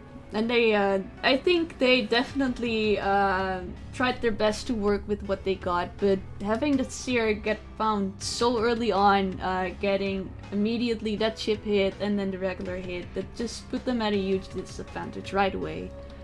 Yeah, and not only that, being able to find the Seer, yeah, like you were saying, it's a very difficult spawn, right? Leo's Memory is maybe a survivor side map in terms of hiding areas, but on specific spawn points, you spawn very close to certain survivors as a hunter. And unfortunately, the Seer spawning right next to that Sculptor tried to hide, but the trail of the Sculptor, or trail of the Seer rather, revealed themselves to the Sculptor. The Forward did an excellent job trying to distract the Sculptor there, but excellent eyesight, being able to locate that Seer hiding behind that little area there, and was able to find them in the early game. And that was the difference there, and that is going to be a win for CCC overall in this best of 3. I'm not sure the final points on that, but the final points would be 8 points for LBM and 18 points for CCC.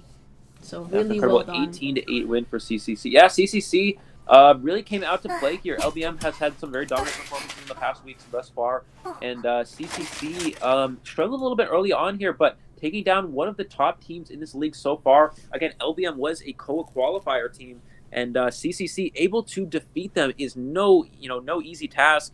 So excellent gameplay from both sides, but shout out to CCC for clutching up the victory here with that 18-8 final score victory. Yes, and with that, we will be back shortly with the second matchup for today. So please wait for us for just a few minutes. We'll be right back, and then we will have Sus playing against Vendetta.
Alright, welcome back everyone. So right now we are gonna watch Sus play against Vendetta. This will be the second matchup of today and also will be the last one. Yeah, I'm really excited for this one too. We had an amazing start with CCC playing for against LBM, which was a really close round, and it basically came down to the last match in order to figure out which one of those two teams would come out on top. So that was really interesting, and it definitely did set the tone for tonight. So I'm curious to see how Sus and Vendetta are gonna pull through with this one. We are seeing a mechanic ban, classic first ban from the Hunter side. We are also gonna see Ever Sleeping as a first map once again. Yeah, it looks like from the Survivor side, really being prepared for non-Dreamwitch Hunters. They do know that that one idiot is a non-Dreamwitch player. Typically plays most Hunters, you know, excluding that Dreamwitch. We are going to see Sus opting to use Cabbages here. I know Cabbages is on the Sus lineup for that Wildling. They are the Wildling player of the Sus team, if I'm not mistaken. So Wildling, typically a strong character against non-Dreamwitch Hunters. And that is why we're most likely seeing this player being used for Sus here in this round against the Vendetta Hunter. And from the rest of the survivors, it looks like we're going to see that Priestess, which is a very likely pick for a map like, you know, Ever Sleeping Town. There are very, I know I've said it before, but very thick buildings. You know, that's not a Sus way of saying it, but, you know. Anyways, you are making it worse than it was. But, and the fun doesn't help. The fun doesn't help. Okay, anyways, we're going to see also Mercenary and Seer, which are pretty logical picks from the Survivor side as well. And, yeah, up against that one, Idiot, a top hunter in the North America European server, hunting for Vendetta here. Very excited to see how this matchup plays out. These are currently the top two teams in Division B, so this is kind of this should be a very close matchup, very intense, and this is probably one that a lot of you guys have been waiting for. I personally have, and I'm very excited to see how this will play out. So we are gonna see a double rescue with the Mercenary and the Wildling, then the Priestess with the thick buildings and all of that, and then the last survivor will be the Seer. Does seem like the Hunter's currently just switched to Ripper. Yeah, it's very unlikely. I think he's just flipping through Hunters here. I don't think we're gonna see a Ripper round one, but no, that would be something. I think we have maybe seen one Ripper in the entirety of the league so far, but we're actually gonna see an X-Boy first round. Yeah, Axboy is Idiot's #1 hunter, if I'm not mistaken. So, yeah, I'm assuming Idiot's well prepared for this matchup against the Sus Survivors here, banning that mechanic again, not wanting that fast speed couldn't be as an option. No forward from the Survivor side, which is actually very good for this hunter, not having to deal with the forward. It's almost like getting a double ban, right? Where you know, sometimes you see a forward ban round one, sometimes you see mechanic or mercenary, whatever it may be. But with no forward and no mechanic, with the mechanic being eliminated, this is very beneficial for this hunter. But it looks like Sus wanted to go down the route of the Wildling instead of that forward. So we'll have to see how that's going to come into effect throughout this match.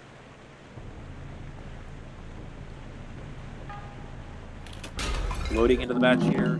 Spawns are very important. He does get that Geisha Gate spawn. I actually said that the key spawn is Graveyard Gate last week, or I believe, and I was wrong about that, so don't quote me on key spawns anymore, because I keep forgetting them. Let's see if Idiot rotate towards the Seer here. Oh, does he see the Seer, actually?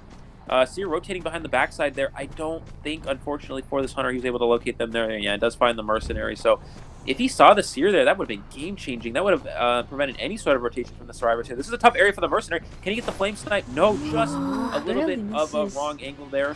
And, yeah, gonna go ahead and pursue after the Mercenary for a little bit here. It would be nice if he at least manages to get some items out of this Mercenary, but the Mercenary is doing a great job guiding here. Good flame dodge as well there. We're going to see the continuing up the Mercenary yet again. Just waiting for that teleport to come back online. Quenching effect now available. We're most likely going to see him teleport onto the Seer here. There is the teleport towards the Seer. Unfortunately for Sus, no early game or no rotation. You typically would like to see as a Survivor side when that quenching effect comes online, rotating away. But an excellent flame snipe on the Seer as well. This is an excellent start for Idiot thus far. see him continuing after the Seer still has that Seer Owl available. Let's see if the opposite is there. There is the Owl. He's going to... tries to bait it, but the Seer is not falling. Oh, yeah, there's... Let's get it out of him there, though. And I think he's just going to most likely wait this out. Seer's going to vault this, going to get that speed boost to transition away here, getting to this next pallet. Purple flames, I think, are still surrounding this character, if I'm not mistaken. Yeah, still has a purple flame available. Let's see if he's able to get it here. Oh no, it just disappeared. The Seer is doing a great job kiting here. That's a really good early game for Sus. Having the Mercenary do a great kite, not having to use any items. It does get the down here eventually. Yeah, pretty good early game for Sus, but Idiot able to get a pretty quick down on the Seer after the teleportation here. So we're going to see him get him on the rocket chair again with 3 slow decoders currently active. Priestess, in addition to that, with that 10% decoding debuff. It's going to be very hard for the survivors to get through these Cypher machines quickly. We're going to see the Mercenary come for this hit. Can you get the flame hit? Very good patience from the Idiot, not using it too early. Goes for that first hit on the Mercenary. Gonna elbow pad to the chair, get the rescue off. One flame available here. Can you snipe the Mercenary? Let's see. Gets the double hit on the Mercenary. Excellent job here. Seer only about 20% of the way to an Owl. This is not going to be enough for him, and he's going to get the double hit on these characters here. And this is putting Idiot in an excellent position. That was a great play from Idiot right there. Gets another flame on the Mercenary. So and he died on the Mercenary as well. Yeah. This is incredible. He can either chair the Mercenary or he can use the Mercenary with no attack rate. He's going to chair the Mercenary. This is going to force a double rescue. This is an excellent position for Idiot. Against such a good Survivor team as well, this is looking very good for Vendetta thus far. Amazing job from Idiot getting the double hit on the rescue. Let's get the rescue off there. Excellent flame dodge from the Wildling. Both of these characters are going to pick up 2 purple fireballs there. Yeah, we also have the Priestess who saved the Mercenary in the meantime. The Seer almost with another Owl here. Can he get it? I think he's about 90% of the way done. Does dodge that flame there. He's going to break the pallet. He does now get that second Owl here. Most likely he can use it. There is the Owl. So excellent job from the Seer. You know, trying to potentially rebound with that Owl here. Let's see what Idiot can do here. Another survivor is injured. That is the Wildling. He's going to use that speed boost here, and I think we're going to see the Seer go down. This definitely does seem to be the case. Idiot putting a lot of pressure on his team with that double down play. And, manages to dodge the Wildling. Good mind game from Idiot, avoiding that there. Looking at the decoding progress, 2 Cypher machines at 20%, and he finds the Priestess as well. This is a great target. You do not want to chase Wildling or Mercenary, so finding this character next is perfectly ideal for him here. He's going to get the hit as well. No portals available for this character. If he can get the character down quickly, this could be a win situation for this Hunter. Wow, what an amazing first game for Idiot. See what the Priestess can do. No portals. There's the flame. Gets the down. Wow. So now we have the Mercenary who already got chaired once, the Priestess who is about to go on the chair, and the Wildling who is still injured from the rescue he had to do. Also, of course, the Wildling and the Mercenary, both very slow decoders. They still have a lot of progress to get onto those Cypher machines too. This is not looking good for Sus. That... Ooh, Mercenary does manage to dodge the flame right there. Yeah, we're going to see the Mercenary most likely going for an after half rescue. It's up to Idiot whether or not he can cut this rescuer off from a distance here. We see the Wildling working away in that Cypher, only about 50% of the way done. We're going to see that first elbow pad there. Can he get an early hit? If he can force an early rescue, he may have a chance. He does dodge that flame and does get the hit on the Mercenary. This is going to force, again, that early rescue that we were talking about. Wildling Cypher, only 50% of the way done. Can he get the down on the Priestess before the Wildling Cypher machine is primed? This is really going to come down to timing here. We're going to see the Mercenary body block this little area here. If you may just flame. No, he's going to dodge it, take the hit, and will he teleport on the Wildling? I think we might expect him to actually do that here. And yeah, there's the teleport, forcing the Wildling off of the Cypher machine. Does get that first hit. Can he get the flame hit as well to knock the Wildling off the board? It's going to be key here. Oh, he sadly misses that flame hit. This he gets the regular hit. He gets trapped there on the edge. Wow, what a play. 2 people down. Priestess trying to rush down the Cypher machine. Mercenary needs to use that self-heal. It's only 30% of the way healed. Can he go towards the Priestess or potentially find the Mercenary ahead of time here? It's going to be very close. There's the path, getting the speed boost. I think we're just going to see the Priestess pop the Cypher machine here. This is really the only option for the Survivor side. Yeah, if you allow the Hunter to definitely. cut you off here and knock you down, Is she actually over. gonna be able to pop it in time? Yes, just in time because of that portal stun. That was really close. Want to see the Hunter. Will he go for the Priestess? No, he's going to go back and protect this rocket chair here. Keep in mind, the Priestess is dead on chair, so chasing the Priestess might not have been a bad option, but if you're able to get a hit on the Mercenary here, this could be key. Mercenary 1 elbow pad available here. He's going to try to trap. This is what's going to happen. He's going to go ahead and trap this character in this upstairs area. Wait for the Wildling to die, then kill the Mercenary, and if he's able to do that, that will secure the 3-person escape. There's the flame. Can he dodge it? Does get the dodge. Vaults the window. He's going to head back around here. And Mercenary, yeah, not able to make the rescue in time. So it looks like the Priestess is opening a graveyard gate. That's not the gate near the Mercenary. Dungeon nowhere near the vicinity. So this should be a kill. Oh, no, it's in the middle. It's right there in the middle. Yes, he's actually gonna get it. Make it just in time. Wow. Nice play from the Mercenary there, getting that dungeon. That was really close. That was extremely close. So well played from both sides. Idiot, great job getting the double down. Puts a lot of pressure on the Survivor team here, but Sus having a great comeback from it. Still really close. They barely managed to pop that last Cypher, but they still did and managed to clutch the dungeon right there too. So well played from both sides. Someone was asking, could anyone tell me why the Priestess ran back in the Hunter? Most likely is because they wanted to not run out of the corrupt zone, allowing for them to slow down and get a purple fireball. So I think they were trying to stay within the corrupt zone and just eat the regular hits, so there's no chance of them being fireballed, for those of you who are wondering. But yeah, no, yeah, excellent. Idiot played that so well. Yeah, and it really just comes down to where does the dungeon spawn, right? Luckily for the Survivor team there, it did spawn in that middle area. I think if it spawns in the at the Geisha Gate or near Fake Gate, I don't think there's any chance of the Mercenary actually reaching that dungeon. So very lucky spawn there for the Sus Survivors, able to secure that one extra person escape there. That is a tie for the first round here, and we will be going to the second half with the Sus Hunter versus Vendetta Survivors. Yes, we will be right back.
Welcome back to the second half of the first round between Sus and Vendetta. So, Sus and in their survivor round managed to get a tie out of Idiot, who was playing X-Boy, which was a really close match. And it actually came down to Mercenary clutching the dungeon in order for Sus to still get a tie of the match. So really well played once again from both sides. And I'm very excited to see what will happen this round, because anything can still happen.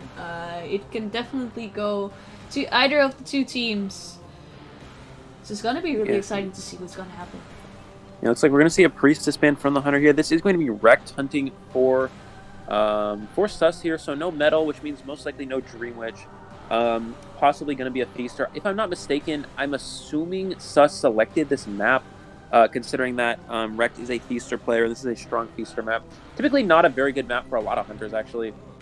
The only good Hunters that are really good on Eversleeping Town are Feaster, Sculptor, and that Dream Witch. Some other Hunters typically would struggle because of how Survivor-sided and how ideal the kiting areas are for Survivors, but yeah, it looks like we're going to see the Priestess ban again from Wrecked here. Looking at the Survivor side, we have that double Rescuer, Seer, and the Mechanic here. So it doesn't look like, so it looks like Irrelevant, which is the forward main for Vendetta, is not currently playing today, so we're not going to see a forward from that side here. Just going to be having that Gravekeeper, up against the Sus Hunter here. And it was a tie in the first round because of a very fortunate dungeon spawn for the Sus Survivors. They're able to get it out. Excellent gameplay again from both sides, like you were saying in the first round, but unfortunately for Idiot, of the 1 in 3 dungeon spawn, it just happens sometimes. But it is going to be a tie for the first round, and yeah, it's a lot of pretty good pressure on the Sus Hunter to get a tie here against a good communication, good Survivor team, and we'll have to see how this plays out. Yes, definitely. It is gonna be rough because, like you said, this Hunter is indeed standing on the Feaster right now, and Priestess is a very understandable ban on Eversleeping. We've talked about that before. However, it does leave some room for a Mechanic to come in, and there is a huge risk for the Feaster to get Cypher rushed here, especially since there's a Seer on the team as well, being able to provide some support in case the Mechanic would get found first. So I'm actually I was just saying, I'm actually very curious to see what trait the Feaster opts to bring here. With a Seer on the team, plus knowing your key spawns, this could promote a very good early rotation from the Survivor side, especially from Feaster. Feaster is one of the slowest walking Hunters in the game, can get rotated very, very easily.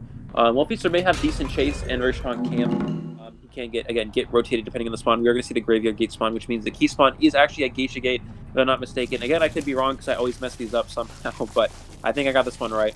And looks like rotating towards middle here. We see the Mechanic putting their bot in the locker. Did the Feaster see it though? Ooh, this is going to be interesting. And no, he didn't spot the tracks of the Mechanic though, but it seems like they are not going for Mechanic. I think, yeah, he does see the Mechanic here, but a lot of distance, good rotation from this Mechanic, making distance here. We're going to see the Feaster most likely go around here. Mechanic should loop back the other way. Running into the Gravekeeper, isn't going to be able to get the shovel off in time yet. He is able to do so.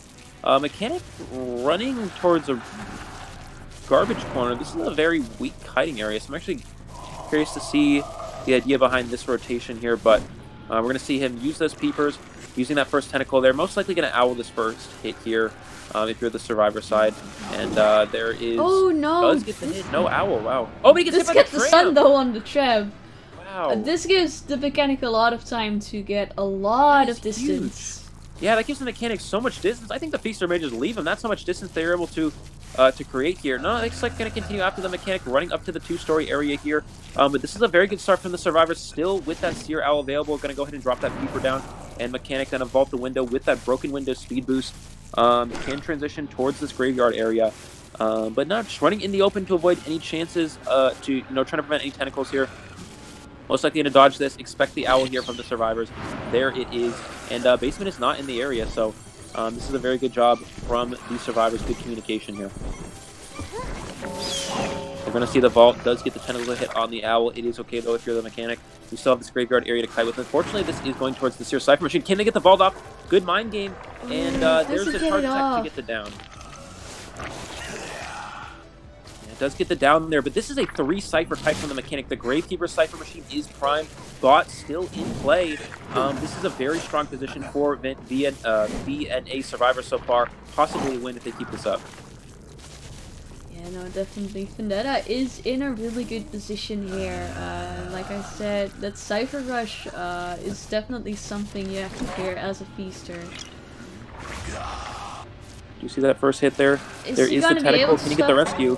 Ooh, gets the double hit. Unfortunately. But no, the mercenary is actually able to block the hit. Yep. Can they dodge this tentacle? Oh, sadly could not dodge the able to tentacle. do so there. It was a really nice try though. It was a great body block from the mercenary, but sadly because this is a mechanic, of course, going up against the feaster with her folding debuff, it's really hard to get away from any chairs whatsoever. Yeah, so something to point out is the survivors are... They have like 3 of their survivors rushing the middle Cypher, but they still need to pull another Cypher machine, so I'm not quite sure what's going on, unless I'm missing something. I'm not sure why all 3 survivors are trying to do that middle Cypher, but we're going to see the rescue here on the mechanic, and we'll see what the feaster can do. Does throw up that tentacle. I think this is going to hit. Yeah, it does get the hit on the mechanic there. This will get it down. Again, Vendetta does need to get a tie if you're the survivor side here. They set themselves up very nicely to get a win. And we're going to see the bot get eliminated as well. That Cypher machine is pretty much prime, though, so it's not too bad. And mechanic actually dying near the Gravekeeper, unfortunately. And, oh, he's going to try to get a hit on the Gravekeeper. We're most likely just going to see the shovel. Yeah, there's the shovel from the Gravekeeper. And a good job from the feaster, able to bait that out there. Really nice job. Great game from Vendetta so far, but they do have to watch the steps now. We do see that the mercenary is getting healed. They really have to play it safe. This Cypher is almost done, but they still need another Cypher, and that's kind of the issue here. Gonna see the feaster use that tentacle to point to the location of the Gravekeeper. Most likely gonna pop out of their shovel right here. Go for the... No pallets done there. Oh, does get found! And, oh, good job from the Gravekeeper avoiding that hit. Unfortunately for the feaster, messing up that tentacle as well. This is gonna allow a little bit of extra distance for the Gravekeeper. Most likely will go down to this hit, though. And it dies on the Cypher machine, though. That is a little bit of a risk here. If you are the survivors, you do need to pop that Cypher machine as quickly as possible. No tie turners currently available for the survivors as well. So while they may be in a position to tie this match, it's going to be very difficult in the end game, though. Yeah, so far they are definitely in a tight situation, but the feaster is one of the best camping hunters in the game. So, and tie turner is not available anymore as well. So it's gonna be very hard for them to get away from these chairs if they do not get stuffed in the first place. Does get that rescue off before the halfway mark. Expect them to tunnel after the mercenary here.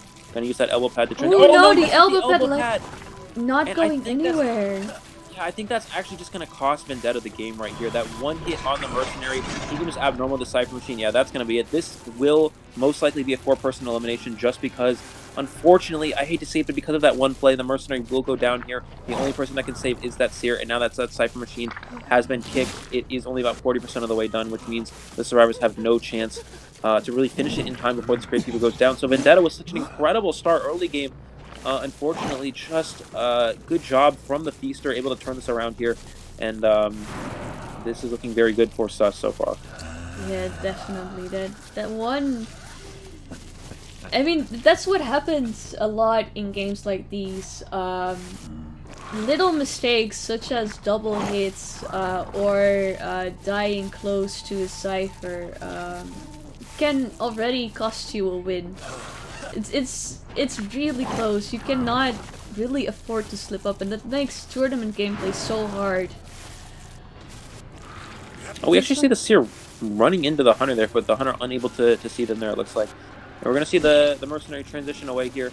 So in this situation, this isn't too bad again for VNA. The first round is really going to be the hardest one for them because you have Rekt being able to utilize that feaster. But once you get into the later rounds here, Rekt, if I'm not mistaken, is very specific to playing feaster. I don't think he really plays many other hunters from what I know. I'm not actually entirely sure, but that's why you typically would see Metal Hunt in the first round and Rekt come in with something like a feaster in the later rounds. So as the rounds move on and the survivors have an option to ban that feaster, it becomes more beneficial for them. for Vendetta. But yeah, this is exactly what Sus needs, is to win that first round. Again, the first round is the important one for them here, as we were talking about with how those hunter bans are going to work. They're good hit through the pallet as well. And we see the Mercenary starting a new Cypher Machine, but I don't think they're going to be able to get it down before the Seer gets knocked down. No, especially since the ult also isn't in the game anymore. It's going to be really rough for the Seer to kite an entire Mercenary Cypher. Unfortunately, a little bit of a misstep from the Feaster, missing that tentacle. Oh, missing it again. Oh, but the Seer, unfortunately, running into the Feaster there. It's going to allow the down on the Seer. All you have to do is use these tentacles to find the location of the closest survivor. That is going to be that Mercenary. And this should be a 4-person elimination for Rekt here. Yeah, it's going to be, it puts a little bit of pressure on Vendetta. Again, we were talking about how, oh, it looks like that tentacle did point towards the down Seer there. Again, we were talking about how as these rounds progress, it becomes slightly more beneficial for Vendetta, because Idiot has, Idiot the Hunter for Vendetta has a whole bunch of hunters in their arsenal available to play, whereas, again, if I'm not mistaken, Rekt's a little bit more specific to that Feaster, so we'll have to see how this plays out. But again, very good start for Sus. We see the Mercenary hiding around this area, trying to use that syringe to heal here, but looks like he's going to head back after the Seer. Yeah, smart move, since he does know the Seer's location, and with that, also knows that the Seer has used his self-heal too, so getting that Seer down here basically means that there's no way for the Seer to get up, and it's very unlikely still for the Mercenary to pop that Cypher. And that basically secures the 4-man elimination for Sus right here. And this is why Feaster's actually a pretty viable tournament hunter, in that he's very good for getting that 4-person elimination. There's no way to hide from a Feaster. You can always use those tentacles to find the location of the closest survivor. He's going to use that here to find the location of this Mercenary. And yeah, he's caught into the side of the Mercenary. Seer, no self-heal available. All you have to do is eliminate this Mercenary, secure that 4-person elimination for your survivor side, for your team here. There is the tentacle with the curse mark from the Feaster. That's going to get the Mercenary down here, and that will be a 4-person elimination for Rekt here. And that's going to put Sus on top 7-2 after this first round. Yeah, amazing round from Sus. Vendetta definitely tried their best to pull through. But yeah, like you said, that one slip up there on the rescue from the Gravekeeper, where the Mercenary got hit, and the Gravekeeper, of course, dying on the middle Cypher, hence why they couldn't pop that as well. Basically just cost them the game, which is really unfortunate to see, but that's just how tournaments work, sadly. Yeah, especially on a map like Ever Sleeping Town, you really want to, if you want to decode that middle Cypher, you really want to take it down instantly. If you don't get that middle Cypher down first, it can be very difficult, because any of the most chairs on that map are cover, the hunter can cover that middle Cypher. And you really saw that there. They got that middle Cypher to about 90% of the way done. But once he chaired a survivor, it was near that middle Cypher. They could pressure it. The hunter could pressure it with ease. And that was the difference in the match. A 3-Cypher kite from the Mechanic. They played that very well. Excellent rotation from VNA early on. The Mechanic doing an excellent kite. That again, they're able to get down 3 Cyphers with the botted play. It really looked favorable, for VNA in that round. But able to get the double hit on the Mercenary. And towards that, for the first save, the second double hit as well. And possibly a lack of communication from Vendetta. They did rush down in that middle Cypher and still needed a whole extra Cypher machine. And that came back to hurt them there, unfortunately, and allowed for Rekt to secure that 4-person elimination. Excellent job from them. And again, 7-2 lead for Sus after this first round. Yeah, we will be right back with the second round.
And we are back with the second round of Vendetta versus Sus. So Sus has won the first round with a significant lead of 5 points. Of course, it's not yet lost for Vendetta. We still have this round to go, and if they manage to win this round, we'll go into a third round. So they still have plenty of opportunities to turn this around, but currently Sus is at a huge advantage. It looks like from the Sus Hunter here, we're going to see a Mercenary Mechanic Band, which most likely indicates something along the lines of a Bon from Rect here. But no, hovering over that, hovering over Dream Witch, which is interesting. You typically don't see a Mechanic Band with Dream Witch, as Dream Witch is a very fast hunter. It's very hard to rotate a Dream Witch, and you can locate that Mercenary, that Mechanic early game if you are a Dream Witch player. So, but yeah, maybe going Dream Witch if you're Rect here could be. Could be interesting. We've never actually seen him play Dream Witch so far in this league, so it's going to be very interesting to see. We do see a Explorer from the Survivor side here, which is a very weak character against something like a Dream Witch, because Dream Witch can locate the Explorer pretty easily. In addition to Explorer not being a great Survivor for this map, there's not a lot of grassy areas where you can hide on something like Lakeside Village, and there's not a lot of open kind of visible areas that you can see, and it's a very small map as well. So I think the Survivors are going in preparation of a Bon here, but it looks like possibly Dream Witch from Rect. We'll have to see.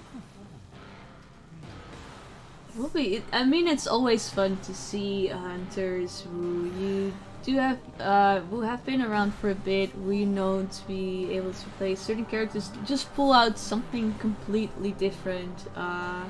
We have seen several hunters do it so far, so it would be really fun to see something else from this hunter. Especially, they had an amazing feaster round, so it would be really fun to see what they can do with a completely different hunter. It looks like it is going to be that Dream Witch from Rect here. This is, very curious to see. Never seen Rect play Dream Witch before, possibly a new hunter they picked up recently. Again, we'll have to see. From the Survivor side, this is a pretty good comp against something like a Dream Witch. Gravekeeper is always a fine rescuer. Priestess and Seer very strong. Not very strong, but commonly used against Dream Witch. Explorer not so much, as it can get found pretty easily depending on the spawn. But we'll have to see how good this Survivor's rotation is in the long run here. And yeah, definitely. Yeah. I mean, if the Dream Witch cannot find that Explorer right at the start, they can definitely come in and bite back later with those pages, because that does kind of counter the pressure that the Dream Witch is able to deliver on the Cypher machines. So that may cause an issue. The only problem with this team comp is usually you see a lot of rescue heavy team comps, and here the only rescue character is actually the Gravekeeper. Yeah, absolutely. So we're going to see that wedding spawn from the Dream Witch here, immediately rotating towards the middle broken area. Explorer, keep in mind, Explorer is nowhere near the vicinity. This is perfect for the Survivors. Explorer does spawn Graveyard, and the Dream Witch is not going to head over in that area. So he's going to locate the Seer earlier on here. Seer opting not to vault into Church here, which is very interesting. Actually running towards the back gate area. He's going to get leeched here, and let's see what the Dreamers can do with this spawn follower. Putting the leech on the other side here, trying to trap him in. Do you have the spawn follower coming in from the distance? Can he make it to a pallet in time, though? And this seems like he can avoid the sandwich there, so that's really good. And it does seem like the priest is already set up a portal there. Setup. Wow. There he gets set up from Vendetta here, preventing that character from taking any sort of damage here. We'll see if the priestess can make it out in time. Looks like is going to go ahead and make it to this window, so good start from B&A here. Oh no, but the Explorer running into the Hunter. Goes for that hit. Oh, just a little bit short. And the Seer throwing the pallet in front of the Explorer there. This is going to allow a free hit to the Explorer. A huge misstep from Vendetta here is going to cost him a free hit on the Explorer. That is not ideal whatsoever. And we expect the Dream Witch to just continue after the Explorer here. Oh, that went from a great start for Vendetta to a pretty rough start, I might say. You do still have this owl available, though. So I think they're going to use the owl here. Great. You should be able to kite this out here if you owl yourself here. So expect the Seer to use the owl on the Explorer. And no owl, really? Wow. Okay, so we're going to see the Explorer go down. And yeah, get shared. this was a pretty good start from DNA, but unfortunately, just a couple little things there cost them the down on the Explorer, and it looks like we're going to see, looking at the Cypher progress so far, we have 2 Cyphers with pretty good progress, 1 Cypher about 20% of the way done as well. We're going to see the Leech go ahead and pressure this Priestess here, and good Cypher control from this Hunter so far, and yeah, we'll have to see how DNA, tries to play this out here. Yeah, this is a great comeback for the Dreamwitch, spotting the Explorer right there and immediately just knowing that that's the best start it could be changed towards. Gravekeeper getting the rescue of just before half. It's really nicely done. Oh, but unfortunately the Gravekeeper running into the Leech there, taking that double hit. And this is going to allow for a double chair from the stream, which all you have to do is leech this Gravekeeper. You can share the Gravekeeper with the Leech there and continue after the Explorer. So a little bit of unfortunate for the Gravekeeper there.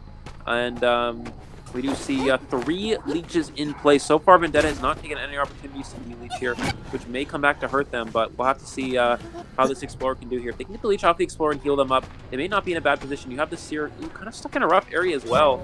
And yeah, he's going to take that Leech hit. No Owl yet again. And we'll have to see how Vendetta is able to play this out. Yeah, this is a pretty rough spot there. There are 3 Leeches currently on the map, 2 survivors who are injured, and then there is 1 survivor who has been chaired once, and then is currently on chair. Who does get the rescue off before getting the Leech, and really nicely done by the Priestess. And then we have the shuffle from the Gravekeeper trying to get out there. Yeah, excellent rescue from the Priestess there. This is going to allow the Gravekeeper to get that shovel off as well. This Priestess has been playing this game beautifully thus far. Very nice portal setup for the Survivor team. Able to not eat any hits there. Gets a free rescue with another portal setup for the Gravekeeper, so there's no chance at a Patroller. So, and the Dreamwitch just kind of looking around for people here. Hasn't found anyone they really want to chase. So this was a really rough start for Vendetta, and they've all of a sudden turned this game back around to a somewhat favorable position for them. Yeah, definitely. This is a great turn of events for Vendetta. Definitely something they needed, as they really need to win this round. Looks like the Survivor's trying to de-leech here. I don't think they're able to do that. Switching to Blink. Can you get the Blink hit on the... No. Oh, almost back in. And the Seer... Seer probably spectating the Gravekeeper. Yeah. Probably expecting the Blink there and then having to take the hit for it. Yeah. Interesting. We're going to see the Seer. Seer's still with Owl available. And gets hit through the pallet. Yeah, unable to Owl himself as the Owl was on cooldown here. We're going to see the Priestess. Can she finish the World Portal? No, she needs to cancel it. Yeah, good job from the Priestess. Canceling that World Portal there. Beautiful patience. We're going to see that portal to get away here. Excellent job from this Priestess, not giving up any free hits. Perfectly played from this character so far. No mistakes, and that's beautiful. If you are the Survivor team here, we're going to see the Seer get shared. I believe this is the first time here. We're going to see him get leeched as well. And he's able to struggle free here. Just a little bit short, I believe. And we're going to see him pressure this Priestess here. The only person that can save... Well, actually, the Priestess or the Explorer could save here, but I don't think there's any Tide Turners available currently for the Survivor team. No, not anymore. Looks like we're going to see... Looks like we're going to see them... currently no one really decoding. We do have Explorer who has his 50% page, but there's still 3 Cyphers remaining. So Priestess coming in for the save. Gets the rescue before half. Beautiful save from the Priestess. Most likely. And the pallet's done too. Wow, this Priestess is really popping off. Picture perfect gameplay from VNA Lowly thus far. We're going to see them continue after the Seer here. Owl still available for this character. No Blink for the Dreamwitch. So there's a chance at a rebound here. 2 Cypher Machines remaining. The Survivors are just going to heal up there. There is the Owl. Good job from the Seer. Going to utilize that here. And let's see what they can do in this area. And Dreamwitch walking through that pallet. Let's see if the Seer can make it here in time. And goes for that hit. And hits the hit through the pallet. It's baited again here, unfortunately for them. And that's going to be the second time they're placed on this rocket chair. Let's see if the Survivors can get this heal off. But you really need to de-leech that Priestess first. And it doesn't look like they're able to do so. And there you have the Explorer being found again. Getting the Blink hit in. Yeah, it looks like the Survivors opted to heal instead of de-leeching there, which... unfortunately, now they're going to de-leech. That is the correct play. and they're going to be able to heal for free now that that leech is gone. We're going to see... Oh, free save for the Gravekeeper here. This is pretty good for the survivors. We're going to see the swing at the pallet. And here the Seer, gets the charge attack down again. And the Seer now will be eliminated with 2 Cypher Machines remaining. 2 Cyphers, though, with a lot of progress. If there is a page left for this Explorer, the survivors can still easily tie up this match. 1 Cypher Machine almost prime, and 1 Cypher Machine, again, at 50% of the way done, so a password page will be able to pop it. Oh, this is a really intense match. It has been switching sides 2 times already, so they could still potentially get a tie out of this match, but it's gonna be really hard for them to pull it off. We're going to see that window block there, preventing any sort of vault from the Gravekeeper. Good play from the Dream Witch. We're going to see that blink as well. No shovels available, so... avoiding that first hit. Short. The question is, can they pop the Cyphers in time? The last Cypher's 50%, and then the last one is at 90. No, gets it down just a little bit short, but I think they're going to be able to pop the Cypher. No, it's going to be a little bit short here. I think it is prime, though. No, yeah, it's not yet primed, but he does have his page, so he could pop it with that. Yeah, this is still tieable for the survivors. We're going to see him leech the Priestess. Not too big of a deal, though, here. We're going to see the Explorer go to the prime Cypher with the page. Ooh, can the Gravekeeper struggle? Nope, just a little bit short here, unfortunately. Dream Witch is going to camp it. So what's going to happen here is the Priestess needs to go for the rescue, and the Gravekeeper, or the Explorer, needs to pop the Cypher with that password page. Oh, Explorer going a little bit early, though, and now he's probably not going to be able to pop it because he took that first hit. Oh, it's going to be close. Priestess takes the hit there. Can Explorer get to the Cypher and pop it in time? Oh, that's dodges the hit, so and gets the speed boost, close. and is able to avoid all sorts of hits here, and the survivors are off for the end game here. There is the blink to get the down, though. This is super intense. Oh wow, that was risky, but they managed, and that's all that matters in this case. Yeah, trying to de-leech, but I don't think... Yeah, he's going to get the Gravekeeper down as well. Let's see if the Explorer can get the self-heal off in time. I think the Explorer can self-heal. So the Explorer is going to be able to self-heal before the Dream Witch can leech them here. And they're going to go ahead and pop it there, get up and run towards this area here. The problem is there's 3 leeches in play, so it doesn't matter where you go as the survivor side. The Dream Witch is going to be able to cover all grounds here. So unless the Priestess has an exit gate open, which she does not currently, this is still a chance for a 4-person elimination from this Hunter, just because of all these leeches still remaining in play.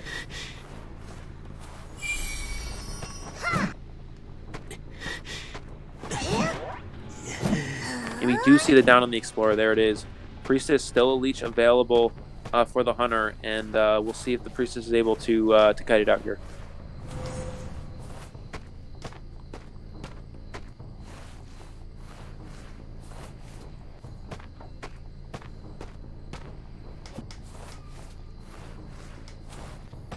Looks like we're going to see the Priestess trying to de-leech here. The Hunter knows no self-heals available to this Explorer, so all they have to do is simply tunnel this Priestess and get the down there.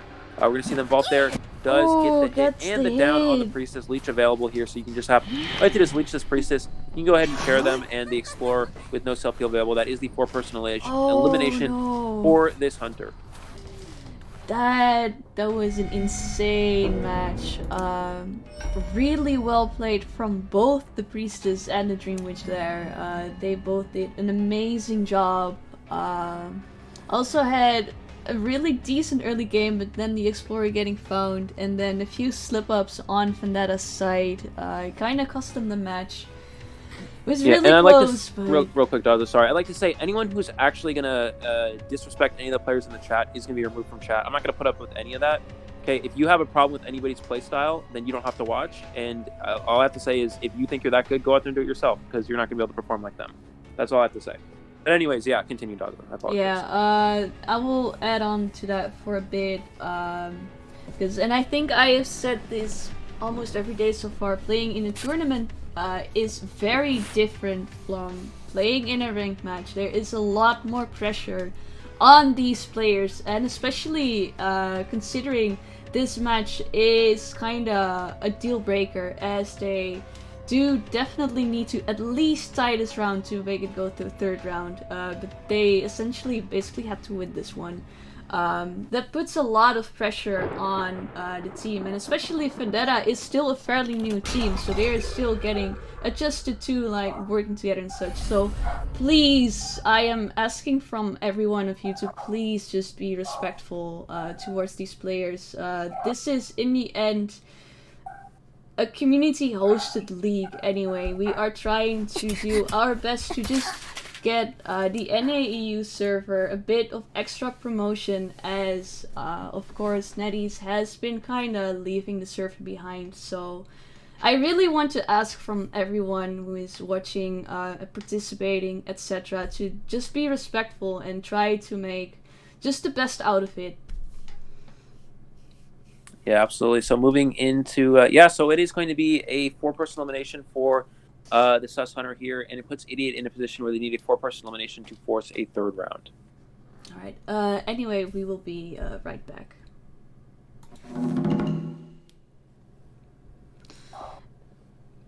We really need more YouTube mods. Oh, by the way.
Okay, so we are back with the second part of the second round between Sus and Vendetta. So the situation that Vendetta is currently in is that their hunter needs to get a 4-man elimination in order to tie these two, in order to tie this round. And with that, they would go to a 3rd round, which Vendetta would have to win. So there is a lot of pressure on Vendetta right now for their hunter.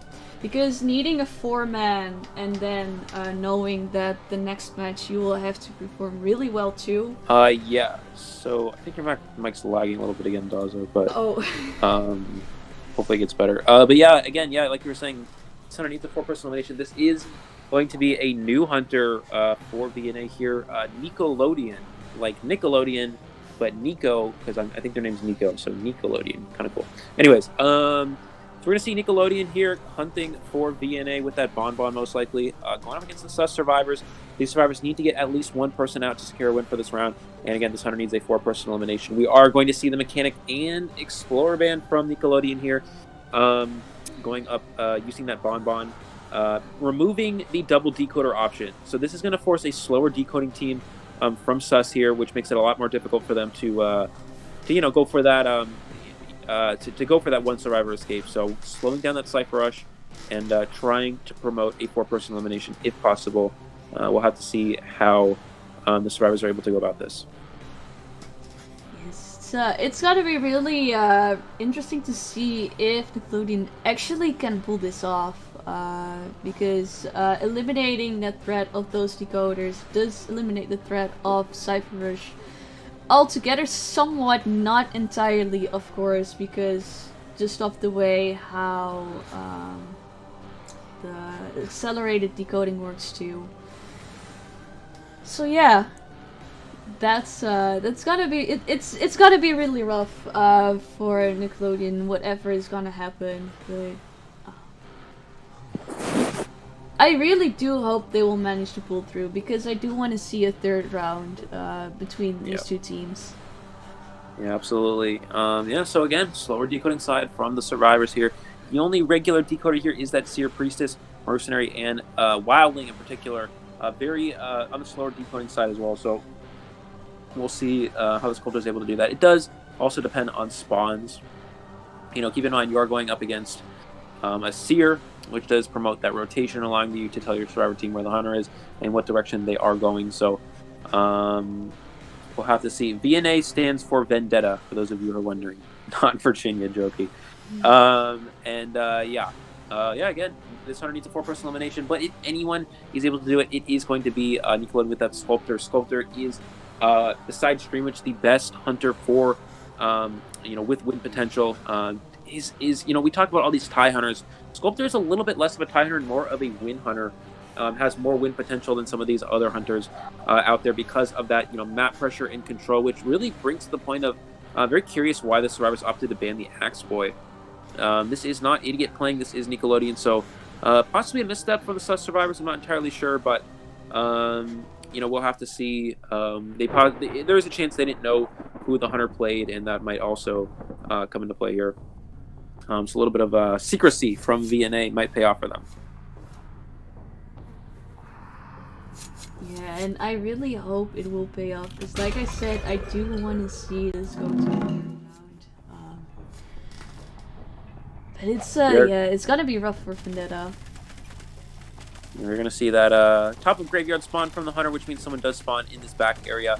I believe that is the Mercenary. It's not a great, great find for the Sculptor early on. They are bringing Blink with no detention, so this is really pushing for trying to eliminate these survivors before reaching that end game. You have better chase with that pallet breaking speed and confined space, and does realize it is the Mercenary. Going to go ahead and leave them here and relocate towards this back gate area. We're going to see the Priestess, I believe, rotating through church here, out towards the back gate area, checking in this area, and good rotation from the survivors. And again, this is a constant theme throughout today. Bringing Blink as Sculptor can really cost a lot of these hunters because of that early game rotation. And we see the Seer rotating the graveyard now. Oh, does catch onto the side of the Priestess, though. A little bit of a late rotation from the Priestess, unfortunately, for Sus here. And this is going to give the Hunter a little bit of a chance to catch up here. However, the priestess being able to portal around the church here is really strong for her. Yeah, absolutely. We're going to see the priestess portal back into... Oh, no, he's going to loop back around here. Oh, but the confined space coming into play, cutting off the priestess. Excellent call from the sculptor. Bringing that confined space is going to prevent them from going back into that very, very favorable church kiting area. Going to go ahead and run in the open. This is going to force an owl hit on the from the hunter here. Most likely just going to go ahead and hit into it. Possibly trying to lay it out close to that statues, but unable to get them. Does get it off, but sadly for the sculptor, it gets the pellets done. Really nice goal from the priestess. Oh, but the statue pushes him back there. That's going to allow the hit on the priestess. And with Blink online, he can get this priestess down momentarily.